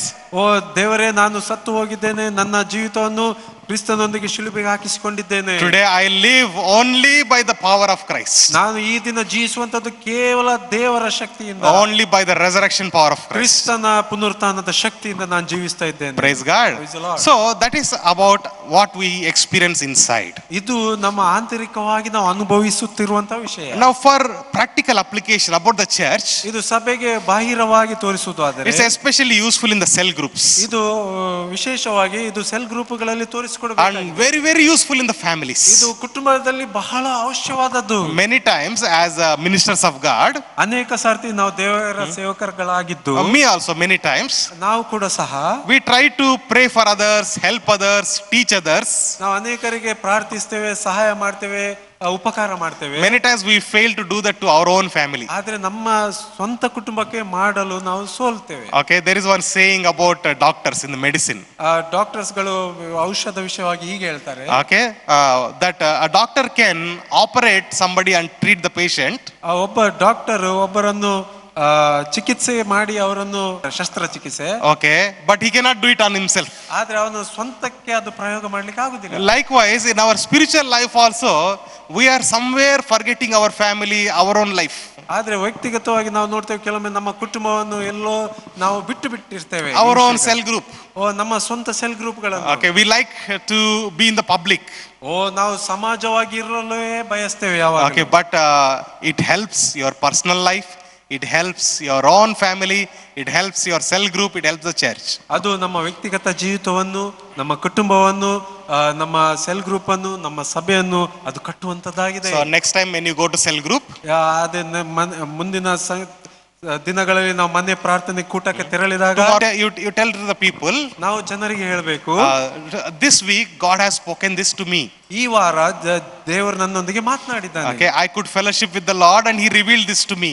ನಾನು ದೇವರೊಂದಿಗೆ ಅನ್ಯೋನ್ಯತೆ ಮಾಡಿದೆ, ದೇವರು ಈ ಸಂಗತಿ ನನಗೆ ತಿಳಿಯಪಡಿಸಿದ. Ask them, how about you? ನಿನ್ನ ವಿಷಯವಾಗಿ ಏನು? What did God reveal to you this week? ದೇವರು ಈ ದಿನ ನಿನಗೆ ಏನು ತಿಳಿಸಿದ? Okay, you take some time in the cell groups, maybe 5 minutes. ಈ ಮನೆ ಕೂಟದಲ್ಲಿ ಒಂದು 5 ನಿಮಿಷ ಇದರ ವಿಷಯವಾಗಿ Let ತೆಗೆದುಕೊಳ್ಳಿ. each person tell their meditation. What did they meditate about? ಅವರು ಈ ದಿನ ಏನು ಧ್ಯಾನ ಮಾಡಿದ್ರು ಎಂಬುದಾಗಿ ಅವರು ಹೇಳಲಿ. Praise the Lord. It should not be always about teaching. ಈ ಪ್ರತಿ ಸರ್ತಿ ಮನೆ ಕೂಟಗಳಲ್ಲಿ ಬೋಧನೆ ಮಾತ್ರ ಇರಬಾರದು. Okay, ask them, what did you learn? What did you meditate today? ನೀವು ಏನು ಕಲ್ತ್ಕೊಂಡ್ರಿ, ನೀವು ಏನು ಧ್ಯಾನ ಮಾಡ್ರಿ ಎಂಬುದಾಗಿ ಕೇಳ್ರಿ. In the beginning they'll be shy, no problem. ಮೊದಲು ಅವರು ಸ್ವಲ್ಪ ಸಂಕೋಚಕ್ಕೊಳಗಾಗ್ತಾರೆ. But one day they'll open up, they'll speak. ಆದ್ರೆ ಒಂದು ದಿನ ಅವರು ತೆರೆದ ಹೃದಯದಿಂದ ಮಾತನಾಡ್ತಾರೆ. Praise the Lord. Whatever you have learned from last 4 weeks, ಕಳೆದ 4 ವಾರದಿಂದ ಏನೆಲ್ಲ ಕಲ್ತ್ಕೊಂಡಿದ್ದೇವೆ, if you can teach them, ಇದನ್ನು ನಾವು ಅವರಿಗೆ ಬೋಧಿಸುವುದಾದ್ರೆ, your own family first, ನಮ್ಮ ಕುಟುಂಬಕ್ಕೆ ಮೊದಲು, okay, and then to your cell group, ನಮ್ಮ ಮನೆ ಕೂಟದ ಜನರಿಗೆ, and then to the church, ಮತ್ತೆ ಸಭೆಗೆ. Praise the Lord. Okay, if you can teach them and teach them how to fellowship with the Lord, ನಾವು ಅವರಿಗೆ ತಿಳಿಯಪಡಿಸಿ ಹೇಗೆ ನಾವು ಪವಿತ್ರಾತ್ಮನೊಂದಿಗೆ ನಾವು ಬೆರೆಯುವುದೆಂಬುದನ್ನು ಹೇಳಿಕೊಡುವಾಗ, when you come as a gathering, ask them, what did you learn this week? ಅವರ ಸಮೂಹವಾಗಿ ನಾವು ಸೇರಿ ಬಂದಾಗ ಈ ವಾರ ಏನು ಕಲ್ತ್ಕೊಂಡ್ರೆ ಅಂತ ಕೇಳಬಹುದು. Tell one example for this week what God spoke to you. ಒಂದು ಉದಾಹರಣೆ ಕೊಡುತ್ತಾ ಅವರ ಹತ್ರ ಮಾತನಾಡ್ರಿ, ದೇವರು ನಿಮ್ಮೊಂದಿಗೆ ಏನು ಮಾತನಾಡಿದ್ದಾನೆ. Ask them, how is your fellowship going on? Do you need some help? ನಿನ್ನ ಅನ್ಯೋನ್ಯತೆ ಜನರೊಂದಿಗೆ ಹೇಗಿದೆ, ಏನಾದರೂ ಸಹಾಯ ಬೇಕಾ? Okay, anything that you have forgotten, should I teach you again? ಏನಾದರೂ ಮರೆತು ಹೋಗಿದ್ದೀರಾ, ಮತ್ತೊಂದು ಸಾರ್ತಿ ನಿಮಗೆ ತಿಳಿಯಪಡಿಸಬೇಕಾ? And then you can open up some scriptures, read together. ನಾವು ಕೆಲವು ವಚನಗಳನ್ನು ನಾವು ಒಟ್ಟಾಗಿ ಧ್ಯಾನ ಮಾಡಬಹುದು. Okay, yeah, there is a time for you teaching, but this is before teaching. ನಮ್ಗೆ ಬೋಧನೆ ಮಾಡಲು ಸಮಯ ಇದೆ, ಅದಕ್ಕೆ ಬೋಧನೆ ಮಾಡುವ ಮೊದಲು.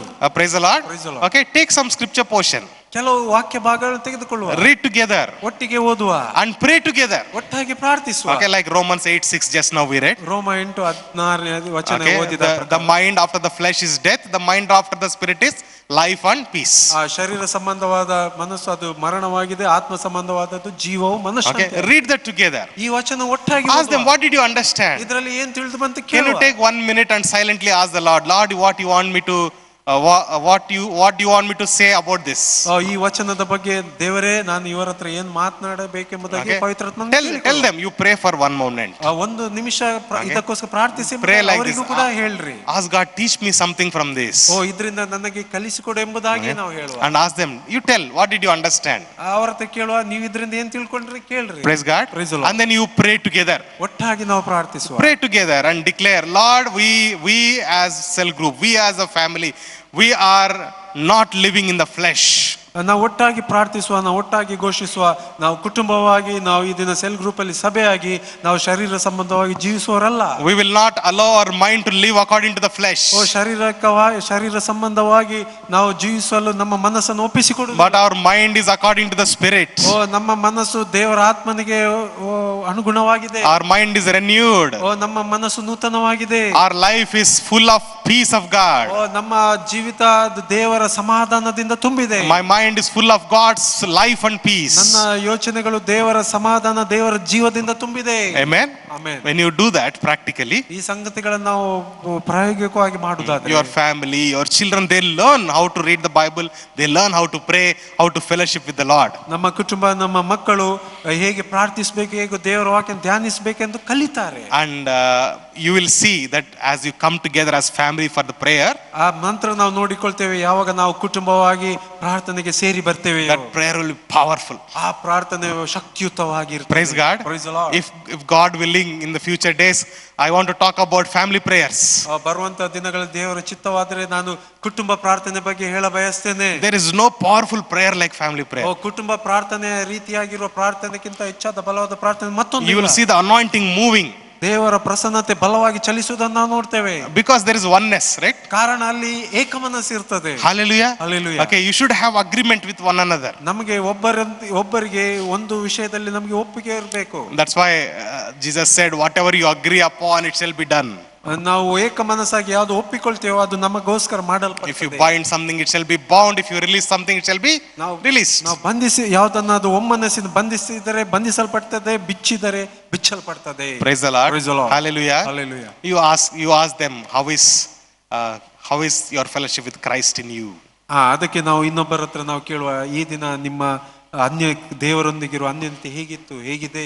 Praise the Lord. Praise the Lord. And finally I want to tell you, ಕಡೆಯದಾಗಿ ಹೇಳ ಬಯಸ್ತೇನೆ, we should always align our thinking with the ultimate purpose of God.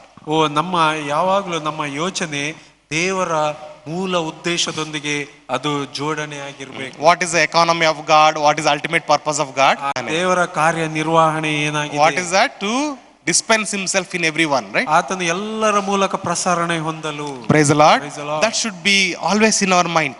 ಇದು ಯಾವಾಗಲೂ ನಮ್ಮ ಮನಸ್ಸಿನಲ್ಲಿ ಇರಬೇಕು. In our teaching and preaching, ನಮ್ಮ ಬೋಧನೆಯಲ್ಲಿ ಕೂಡ, ನಮ್ಮ ಮಾತುಗಳಲ್ಲಿ ಸಹ this should be the ultimate goal. ಅದುವೇ ನಮ್ಮ ಮುಖ್ಯವಾದ ಗುರಿಯಾಗಿರಬೇಕು. Hallelujah. Hallelujah. And one last exercise for you. ಕಡೆಯದಾಗಿ ಒಂದು ಅಭ್ಯಾಸ, every evening ಪ್ರತಿ ಸಂಜೆ evaluate yourself. ನಮ್ಮನ್ನು ನಾವು ಪರಿಶೀಲನೆ ಮಾಡಬೇಕು. Okay, before going to sleep maybe. ನಾವು ಮಲಗಲಿಕ್ಕೆ ಹೋಗುವ ಮುನ್ನ, okay, you pray or end your prayer with this. ಇದರಿಂದ ನಮ್ಮ ಪ್ರಾರ್ಥನೆಯನ್ನು ಅಂತ್ಯಗೊಳಿಸೋಣ. Just pray to the Lord. Lord, I want to advance your kingdom. Lead me in that. ದೇವರ ಹತ್ರ ನಾವು ಪ್ರಾರ್ಥಿಸುವ, ದೇವರೇ ನಿನ್ನ ರಾಜ್ಯವನ್ನು ನಾನು ವೃದ್ಧಿಪಡಿಸಬೇಕು, ಇದಕ್ಕಾಗಿಯೇ ನನ್ನನ್ನು ಮುನ್ನಡೆಸು ಎಂದು. Advance your work in me. ನಿನ್ನ ಕೆಲಸವನ್ನು ನನ್ನಲ್ಲಿ ತೋರಿಸಿಕೊಡು ಎಂದು. Okay, and let your purpose be built in me. ನಿನ್ನ ಉದ್ದೇಶ ನನ್ನಲ್ಲಿ ಕಟ್ಟಲ್ಪಡಲಿ ಎಂಬುದಾಗಿ ನಾವು ಪ್ರಾರ್ಥಿಸುವ. Let your purpose be built in our church. ನಿನ್ನ ಉದ್ದೇಶ ಮಾತ್ರ ನಮ್ಮ ಸಭೆಯಲ್ಲಿ ಕಟ್ಟಲ್ಪಡಲಿ ಎಂಬುದಾಗಿ ಪ್ರಾರ್ಥಿಸುವ. let my family together serve you, Lord. ಓ ನನ್ನ ಕುಟುಂಬ ಯಾವಾಗಲೂ ನಿನ್ನನ್ನು ಸೇವಿಸಲು ಮುಂದಾಗಿರಲಿ ಕರ್ತನೆ. I give myself to you, I yield myself to you more today. ಓ ನನ್ನನ್ನು ನಾನು ನಿನ್ನಗೆ ಸಮರ್ಪಿಸಿಕೊಳ್ತೇನೆ ಎಂಬುದಾಗಿ ನಾವು ಪ್ರಾರ್ಥಿಸುವ. Lord, give yourself more to me. ಓ ಕರ್ತನೆ ನಿನ್ನನ್ನು ಹೆಚ್ಚಾಗಿ ನನಗೆ ಕೊಡು ಎಂಬುದಾಗಿ ಪ್ರಾರ್ಥಿಸುವ. I want to enjoy your presence. ಓ ನಿನ್ನ ಆನಂದದಲ್ಲಿ ನಾನು ಸಂತೋಷಿಸಬೇಕು I'm ಕರ್ತನೆ. going to sleep tonight. ಈ ದಿನ ರಾತ್ರಿ ನಾನು ಮಲಗ್ತೇನೆ. I want to enjoy your dreams and O visions. ನಿನ್ನ ಕನಸು ನಿನ್ನ ದರ್ಶನ ನೋಡ ಬಯಸ್ತೇನೆ ದೇವರೇ. I shall sleep peacefully ನಾನು ಸಮಾಧಾನದಿಂದ ಮಲಗಬೇಕು. because the Lord is with me. ಕಾರಣ ಕರ್ತನ ನನ್ನೊಂದಿಗಿದ್ದಾನೆ. Praise God. Praise the Lord. Hallelujah. Hallelujah. And you can also pray, Lord, the church is your dwelling place. ಓ ನಾವು ಪ್ರಾರ್ಥಿಸಬೇಕು ಕರ್ತನೆ ಸಭೆಯು ನೀನು ನಿವಾಸಿಸುವಂತ ಸ್ಥಳವಾಗಿದೆ. Okay, and let your presence manifest in the church, O Lord. ನಿನ್ನ ಪ್ರಸನ್ನತೆ ಜನರಿಗೆ ಪ್ರಕಟವಾಗಲಿ ಎಂಬುದಾಗಿ ಹೇಳುವ. Hallelujah. Praise the Lord. Praise God. Praise the Lord. You can evaluate every evening. ಪ್ರತಿ ಸಂಜೆ ಸಮಯದಲ್ಲಿ ನಮ್ಮನ್ನು ನಾವು How is ಪರಿಶೀಲಿಸೋಣ. my fellowship with the Lord O today? ನನ್ನ ಅನ್ಯೋನ್ಯತೆ ಈ ದಿನ ದೇವರೊಂದಿಗೆ ಹೇಗಿತ್ತು. Maybe there are some areas that you missed today. ಓ ಈ ದಿನ ಕೆಲವು ಸಂದರ್ಭದಲ್ಲಿ ಕೆಲವು ಭಾಗದಲ್ಲಿ ನಾವು ದೇವರ ಬಗ್ಗೆ ಯೋಚಿಸೋದನ್ನು ಬಿಟ್ಟು ಬಿಟ್ಟಿದ್ದೇವೆ. Maybe you fell into sin in certain areas today. ಓ ಕೆಲವು ಭಾಗದಲ್ಲಿ ನಾವು ಪಾಪಕ್ಕೆ ಸಿಲುಕಿರಬಹುದು. Okay, evaluate yourself that O day. ನಮ್ಮನ್ನು ನಾವು ಪರಿಶೀಲನೆ ಮಾಡೋಣ. Come back again to the Lord. ತಿರುಗಿ ನಾವು ಕರ್ತನ ಕಡೆಗೆ ಬರೋಣ. Again say, oh Lord Jesus. ಓ ಕರ್ತನಾದ ಯೇಸು ಎಂಬುದಾಗಿ Lord, I submit this into you. ಓ ಇದನ್ನು ನಾನು ನಿನಗೆ ಒಪ್ಪಿಸಿಕೊಡ್ತೇನೆ. I give myself to you. ಓ ನಾನು ನಿನಗೆ ಒಪ್ಪಿಸಿಕೊಡ್ತೇನೆ. Forgive me, Lord, for showing anger. ಕರ್ತನೇ ಸಿಟ್ಟುಗೊಂಡದಕ್ಕಾಗಿ ನನ್ನನ್ನು ಕ್ಷಮಿಸು. Forgive me, Lord, for sinning. ಓ ಪಾಪ ಮಾಡಿದ್ದಕ್ಕಾಗಿ ನನ್ನನ್ನು ಕ್ಷಮಿಸು. I believe your word. ಓ ನಿನ್ನ ವಾಕ್ಯವನ್ನು ನಾನು ನಂಬ್ತೇನೆ. That I am no longer sinner but covered by Christ's O righteousness. ನಾನು ಇನ್ನು ಮುಂದೆ ನಾನು ಪಾಪಿ ಅಲ್ಲ, ನಾನು ಕ್ರಿಸ್ತನಲ್ಲಿ ಶಿಲುಬೆ ಹಾಕಿಸಿಕೊಂಡಿದ್ದೇನೆ. Let that righteousness work in my mind. ಆ ನೀತಿ ನನ್ನ ಮನಸ್ಸನ್ನು ಆಳಲಿ. Let that righteousness work in my thoughts. ಓ ನನ್ನ ಆಲೋಚನೆಗಳಲ್ಲಿ ಆ ನೀತಿ ಆಳಲಿ. Let that righteousness work in my will. ಆ ನೀತಿ ನನ್ನ ಚಿತ್ತವನ್ನು ಆಳಲಿ. Let that righteousness of Christ work in everything that I do. ಓ ನಾನು ಮಾಡುವ ಎಲ್ಲ ಸಂಗತಿಗಳಲ್ಲಿ ಕ್ರಿಸ್ತನ ನೀತಿ ನನ್ನನ್ನು ಆಳಲಿ. Praise God. Praise the Lord. Before going to sleep, ಈ ನಾವು ಮಲಗುವ ಮುನ್ನ instead of holding the phone, ನಾವು ಮೊಬೈಲ್ ಅನ್ನು ಹಿಡಿಯುವುದರ ಬದಲಾಗಿ evaluate yourself and pray to the Lord. Commit yourself to the Lord. ನಮ್ಮನ್ನು ನಾವು ಕರ್ತನಿಗೆ ಒಪ್ಪಿಸಿಕೊಟ್ಟು ಪರಿಶೀಲಿಸಿ ನಾವು ಪ್ರಾರ್ಥಿಸಿ ಮಲಗುವ. What should we pray? ನಾವೇನ್ ಪ್ರಾರ್ಥಿಸಬೇಕು? Lord, advance your kingdom through me. ಓ ನನ್ನ ಮೂಲಕ ನಿನ್ನ ರಾಜ್ಯ ವೃದ್ಧಿಯಾಗಲಿ ಎಂಬುದಾಗಿ ಪ್ರಾರ್ಥಿಸುವ. Advance your purpose in me. ಓ ನಿನ್ನ ಉದ್ದೇಶವೇ ನನ್ನ ಜೀವಿತದಲ್ಲಿ ಹೆಚ್ಚಾಗಲಿ ಎಂದು You ಪ್ರಾರ್ಥಿಸುವ. use me for your glory. ಓ ನಿನ್ನ ಮಹಿಮೆಗಾಗಿ ನನ್ನನ್ನು ಉಪಯೋಗಿಸು. Praise God. Praise the Lord. Hallelujah. Hallelujah. If you do this exercise, ಈ ಒಂದು ವ್ಯಾಯಾಮ ನಾವು ಮಾಡುವುದಾದ್ರೆ, morning exercise, we saw what we should do in the morning. ಮುಂಜಾನೆ ವ್ಯಾಯಾಮ ನಾವು ಏನ್ ಮಾಡ್ಬೇಕು Okay. ಕೇಳಿಕೊಂಡಿದ್ದೇವೆ. This is a night exercise. ಇದು ರಾತ್ರಿ ವೇಳೆಯ ವ್ಯಾಯಾಮ. Hallelujah. Hallelujah. And throughout the day you are fellowshipping with the Lord. ಓ ಪ್ರತಿ ಮತ್ತೆ ದಿನಗಳಲ್ಲಿ ದೇವರೊಂದಿಗೆ ಅನ್ಯೋನ್ಯತೆ. Praise the Lord. Praise the Lord. We always dreamt of becoming like Paul, right? Apostle Paul. ನಾವು ಅಪೊಸ್ತಲ ಪೌಲನಾಗಿ ಆಗುವ ಬಗ್ಗೆ ನಾವು ಅನೇಕ ಸಾರಿ ಯೋಚಿಸಿದ್ದೇವೆ. This is what the apostles did. ಅಪೊಸ್ತಲರು ಇದನ್ನೇ ಮಾಡಿರುವಂತದ್ದು. You do what they did, ಅವರು ಏನ್ ಮಾಡಿದಾರೆ ಅದನ್ನ ನಾವು ಮಾಡುದಾದ್ರೆ you will see the result what they got. ಅವರು ಏನು ಉತ್ತರ ಕಂಡುಕೊಂಡ್ರು ಅದನ್ನೇ ನಾವು ಕಂಡುಕೊಳ್ತೇವೆ. Praise God. Praise the Lord. What result they saw, you will also see. ಅವ್ರು ಏನು ಫಲಿತಾಂಶ ನೋಡಿದ್ರು ಅದೇ ಫಲಿತಾಂಶ ನಮ್ಮಲ್ಲಿ ಕೂಡ ಕಂಡು ಬರ್ತದೆ. Praise the Lord. Hallelujah. Hallelujah. Daily we put ourselves on the cross and live with the resurrection power of Christ. ಪ್ರತಿದಿನ ನಮ್ಮನ್ನು ನಾವು ಶಿಲುಬೆಗೆ ಹಾಕಿಸಿಕೊಂಡು ನಾವು ಪುನರುತ್ಥಾನದ ಜೀವದಲ್ಲಿ ನಾವು ಜೀವಿಸುವ. Praise God. Praise the Lord. So this week when you go to cell groups and also in your family prayers, ಈ ದಿನ ನಾವು ಮನೆ ಕೂಟಗಳಲ್ಲಿ ಅಥವಾ ಕುಟುಂಬ ಪ್ರಾರ್ಥನೆಗಳಲ್ಲಿ ಹೋದಾಗ okay, practice this. ಇದನ್ನು ನಾವು ಅಭ್ಯಾಸ ಮಾಡುವ. Okay, tell them what you have heard from the Lord today. ಈ ದಿನ ಕರ್ತನಿಂದ ಏನು ತಿಳ್ಕೊಂಡಿ ಎಂಬುದಾಗಿ ಕೇಳುವ. If they are close to you, you can even share personal experience that I went through this suffering, I prayed immediately and I received this answer. ಓ ನಮ್ಮೊಂದಿಗಿರುವಂತ ವ್ಯಕ್ತಿ ನಮಗೆ ಬಹಳ ಹತ್ತಿರವಾಗಿರುವುದಾದ್ರೆ ನಮ್ಮ ಹೃದಯವನ್ನು ಅವರ ಹತ್ರ ಹಂಚಿಕೊಳ್ಳೋಣ. Okay, praise God. Praise the Lord. So ನಾನು ಈ ರೀತಿಯಲ್ಲಿ ಪ್ರಾರ್ಥನೆ ಮಾಡಿದೆ, ದೇವರು ಈ ರೀತಿಯಲ್ಲಿ ನನಗೆ ಉತ್ತರ ಕೊಟ್ಟರು ಎಂಬುದಾಗಿ ಅವರ ಹತ್ರ ಹಂಚಿಕೊಳ್ಳುವಾಗ ಅವರಿಗೂ ಒಂದು encouragement. Okay, and practically ಅಲ್ಲೇ ಮಾಡಿ ತೋರಿಸಿ, right? Ask them to do this. Show a verse, ask them to pray. God will speak. God is ready to speak. ಆಮೇಲೆ ಅಲ್ಲಿ ನಾವು ಪ್ರಾಯೋಗಿಕವಾಗಿ ಅವರ ಹತ್ರ ಪ್ರಾರ್ಥನೆ ಮಾಡೋದ್ರ ಮೂಲಕ ಅಥವಾ ವಾಕ್ಯವನ್ನು ಓದಿ ಧ್ಯಾನ ಮಾಡೋದ್ರ ಮೂಲಕ ಅದು ಮಾಡುವಾಗ ದೇವರ ಆತ್ಮನ ಅವರ ಸಂಗಡ ಕೂಡ ಮಾತನಾಡ್ತಾನೆ. Praise the Lord. Praise the Lord. Are you going to do in your houses and cell group? ನಾಳೆ ನಿಮ್ಮ ಸೆಲ್ ಗ್ರೂಪ್ ಗಳಲ್ಲಿ ಇದನ್ನು ಮಾಡ್ತೀರಾ? Ask your neighbor, how is your fellowship with the Lord? ನಿಮ್ಮ ನೆರೆಯವರಿಗೆ ಆ ದಿನ ಕೇಳ್ರಿ, ಹೇಗೆ ನಿಮ್ಮ ಅನ್ಯೋನ್ಯತೆ ದೇವರೊಂದಿಗೆ ಹೇಗಿದೆ? Tell them, do this in your house. ಇದನ್ನು ನಿಮ್ಮ ಮನೆಯಲ್ಲಿ ಮಾಡ್ರಿ. Practice in your cell group. ಇದನ್ನು ಸೆಲ್ ಗ್ರೂಪ್ ಅಲ್ಲಿ ಪ್ರಾಯೋಗಿಕವಾಗಿ and God ಮಾಡಿ will use you mightily. ದೇವರು ನಿಮ್ಮನ್ನು ಬಲವಾಗಿ ಉಪಯೋಗಿಸ್ತಾರೆ. Praise the Lord. Hallelujah. Hallelujah. So with this we are concluding this topic here. ಈ ದಿನಕ್ಕೆ ಇಲ್ಲಿಗೆ ನಾವು ಈ ಟಾಪಿಕ್ ಅನ್ನು ಮುಗಿಸ್ತೇವೆ. But these practical applications, I believe, previously we learnt 8, today we learnt another 3, total 11, right? ಕಳೆದ ಸಾರ್ತಿ ನಾವು 8 ಹಂತಗಳನ್ನು, ಈ ದಿನ 3 ಹಂತಗಳನ್ನು ನಾವು ಕೇಳಿದೆವು. ಒಟ್ಟಿಗೆ 11 ಸಂಗತಿಗಳು. Okay, it may look new, it may look like so much to practice. ಇದು 11 ಭಾಗಗಳು, ಇದು ಹೊಸದಾಗಿ ಕಾಣಬಹುದು ಅಥವಾ ಇದರಲ್ಲಿ ತುಂಬಾ ನಾವು ಕೆಲಸ ಮಾಡ್ಲಿಕ್ಕೆ ಎಂಬುದಾಗಿ ಯೋಚಿಸಬಹುದು. But it will all together work for you. ಆದ್ರೆ ಇದು ಒಟ್ಟಾಗಿ ನಮ್ಮಲ್ಲಿ ಕೆಲಸ ಮಾಡ್ತದೆ. Praise God. Praise the Lord. It is not something like you do this time, you do this time. It's not like that, right? If you read everything together, it is all in one format. ಇದು ಒಂದೇ ಒಂದು ವಿಷಯದಲ್ಲಿ ಮಾಡುವಂತ ಸಂಗತಿಯಾಗಿದೆ. ಅಥವಾ ನಾವು ಈ ದಿನ ಈ ಸಂಗತಿ ಮಾಡ್ತೇನೆ, ಈ ದಿನ ಈ ಸಂಗತಿ ಮಾಡ್ತೇನೆ, ಈ ರೀತಿಯಾಗಿ ಅಲ್ಲ.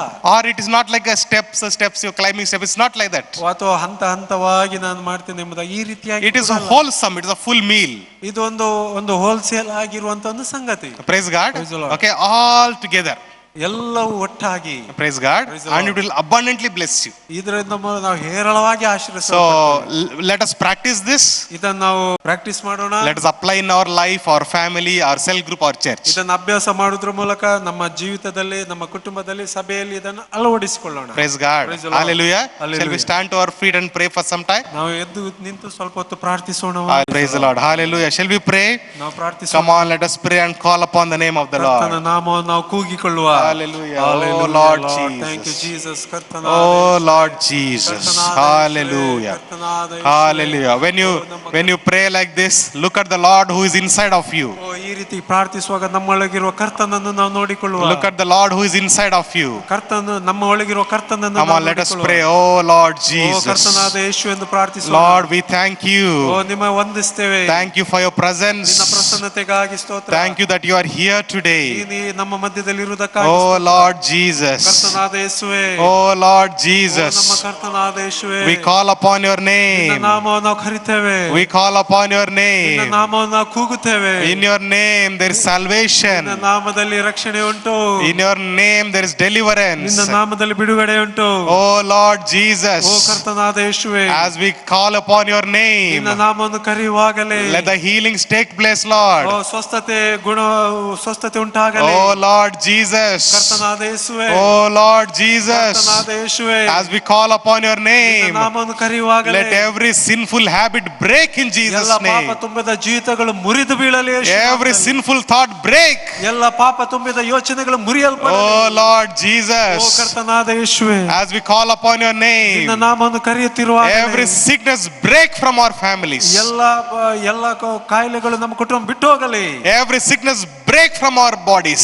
ಎಲ್ಲ ನಮ್ಮ ದೇಹದಲ್ಲಿರುವ ಎಲ್ಲ ಕಾಯಿಲೆಗಳು ನಮ್ಮ Oh ದೇಹದಿಂದ ಬಿಟ್ಟು Lord ಹೋಗಲಿ. Jesus. ಕರ್ತನಾದ ಯೇಸುವೇ. We surrender our mind to you. ನಮ್ಮ ಯೋಚನೆಗಳನ್ನು ನಿನಗೆ We ಒಪ್ಪಿಸಿಕೊಡ್ತಿದ್ದೇವೆ. surrender our emotions to you. ನಮ್ಮ ಭಾವನೆಗಳನ್ನು ನಿನಗೆ ಒಪ್ಪಿಸಿಕೊಡ್ತೇವೆ. We declare today, ಈ ದಿನ ನಾವು ಘೋಷಿಸ್ತೇವೆ, we are dead in Christ's death.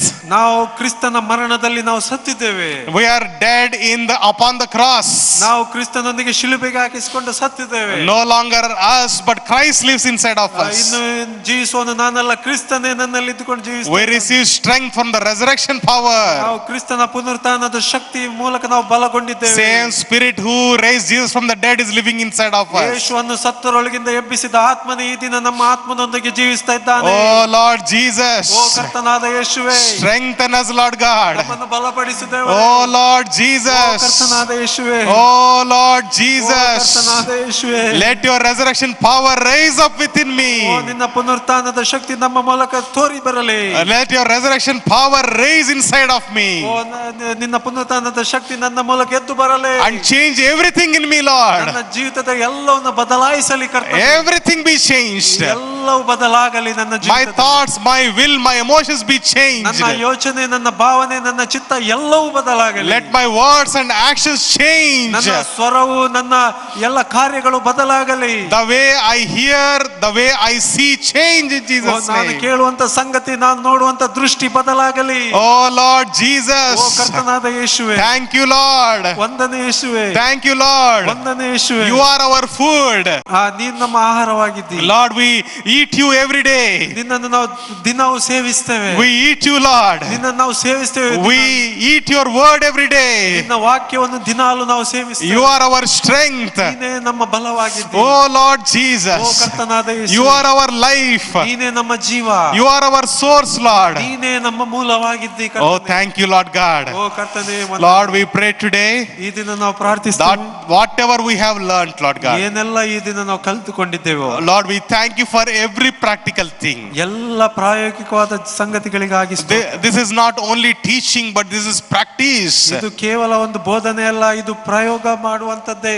Lord, we pray, help us to practice, Lord, every ಇದನ್ನು day. ಅಭ್ಯಾಸ ಮಾಡು, ಪ್ರತಿದಿನ ಅಭ್ಯಾಸ ಮಾಡಲು ನಮಗೆ ಸಹಾಯ ಮಾಡು. Next time when anger comes, ಯಾವ ಮುಂದಿನ ದಿನಗಳು ನಮಗೆ ಸಿಟ್ಟು ಬಂದಾಗ, or pride comes, ಯಾವಾಗ ಹೆಮ್ಮೆ ಬಂದಾಗ, or lustful thoughts come, ಯಾವಾಗ ಭೋಗ ಯೋಚನೆಗಳು ಬಂದಾಗ, when we want to react immediately, ನಾವು ಅದಕ್ಕೆ ತುರಂತಾಗಿ ಪ್ರತಿಕ್ರಿಯಿಸದೆ, Lord, we take one moment and pray to you, ನಾವು Lord. ತಕ್ಷಣವಾಗಿ ದೇವರೇ ನಿನಗೆ ನಾವು ಪ್ರಾರ್ಥಿಸ್ತೇವೆ. We submit our emotions to you. ನಮ್ಮ ಭಾವನೆಗಳನ್ನು ನಿಮಗೆ ಒಪ್ಪಿಸಿಕೊಡ್ತೇವೆ. We submit our desires to you, Lord God. ನಮ್ಮ ಎಲ್ಲ ಆಸೆ ಬಯಕೆಗಳನ್ನು ನಿಮಗೆ Oh ಒಪ್ಪಿಸಿಕೊಡ್ತೇವೆ. Lord ಓ Jesus, ಕರ್ತನಾದ ಯೇಸುವೇ, change our desires. ನಮ್ಮ ಆಶೆ ಆಕಾಂಕ್ಷೆ Oh ಬದಲಾಯಿಸು. Lord ಓ Jesus, ಕರ್ತನಾದ ಯೇಸುವೇ, change our emotions today, ನಮ್ಮ Lord. ಭಾವನೆಗಳನ್ನು ಬದಲಾಯಿಸು. Oh Lord Jesus, change us. ಓ ಕರ್ತನೇ, ನಮ್ಮನ್ನು ಬದಲಾಯಿಸು. Change us so much that Oh. people will see us and say, oh, you are a new man. ಓ ನಮ್ಮನ್ನು ಹೆಚ್ಚಾಗಿ ಬದಲಾಯಿಸಿ ಅಂದ್ರೆ, ಓ ಇವತ್ತು ಒಂದು ಹೊಸ ವ್ಯಕ್ತಿ ಎಂಬುದಾಗಿ ಜನರು Let ಹೇಳಬೇಕು. the people recognize this is a new person. ಓ ಜನರು ಗುರುತಿಸಲು ಈತನು ಹೊಸ ವ್ಯಕ್ತಿ ಎಂದು. Let the people recognize this is a new person in Christ. ಜನರು ಗುರುತಿಸಲು ಈತನು ಕ್ರಿಸ್ತನಲ್ಲಿ ಹೊಸ ವ್ಯಕ್ತಿ ಎಂದು. Oh Lord, help us. ಓ ಕರ್ತನೇ, ಸಹಾಯ ಮಾಡು. Oh Lord Jesus, ಓ ಕರ್ತನಾದ ಯೇಸುವೇ, supply your strength to us, Lord. ಓ ನಿನ್ನ ಬಲವು ನಮಗೆ ಅನುಗ್ರಹವಾಗಲಿ. Lord, supply your resurrection power to us, Lord God. ಓ ನಿನ್ನ ಪುನರುತ್ಥಾನದ ಶಕ್ತಿಯನ್ನು ನಮ್ಮ ಮೇಲೆ ಸುರಿಸು. All through our body, ಓ ನಮ್ಮ ದೇಹಕ್ಕೆ, ನಮ್ಮ ದೇಹದ ಮೇಲೆ, all through our soul, ಓ ನಮ್ಮ ಆತ್ಮ ಪ್ರಾಣದ ಮೇಲೆ, all through our spirit. ನಮ್ಮ ಆತ್ಮನ ಮೇಲೆ It is full of Jesus. ಯೇಸುವೇ ಕಂಡು ಬರಲಿ. Full of Jesus. ಯೇಸುವೇ ಇರಲಿ. Oh Lord ಓ Jesus. ಕರ್ತನಾದ ಯೇಸು, Thank you, Lord Jesus. ವಂದನೆ ಯೇಸುವೇ. Thank you, Lord Jesus. ವಂದನೆ ಯೇಸುವೇ. Thank you for the victory. ಓ ನನ್ನನ್ನು ಬಿಡುಗಡೆ ಮಾಡಿದ್ದಕ್ಕಾಗಿ ಸ್ತೋತ್ರ. Thank you for your glory. ನಿನ್ನ ಮಹಿಮೆಗಾಗಿ ಸ್ತೋತ್ರ. Lord, we are called to declare wisdom of God. ನಾವು ದೇವರ ಜ್ಞಾನವನ್ನು ಘೋಷಿಸಲಿಕ್ಕೆ ಕರೆಯಲ್ಪಟ್ಟವರು. Oh Lord Jesus, ಓ ಕರ್ತನಾದ ಯೇಸುವೇ, let your wisdom be filled in us. ಓ ನಿನ್ನ ಜ್ಞಾನವೇ ನಮ್ಮಲ್ಲಿ ತುಂಬಿಕೊಂಡಿರಲಿ. Oh Lord ಓ Jesus, ಕರ್ತನಾದ ಯೇಸುವೇ, knowledge of Jesus Christ fill in us. ಯೇಸು ಕ್ರಿಸ್ತನೇ ನಮ್ಮಲ್ಲಿ ತುಂಬಿಕೊಂಡಿರಲಿ. Oh Lord ಓ Jesus, ಕರ್ತನಾದ ಯೇಸುವೇ, fill us, Lord, today. ಈ ದಿನ ನಮ್ಮನ್ನು ತುಂಬಿಸು. Thank you, Lord. ವಂದನೆ ಯೇಸುವೇ. Thank you, Lord. ವಂದನೆ.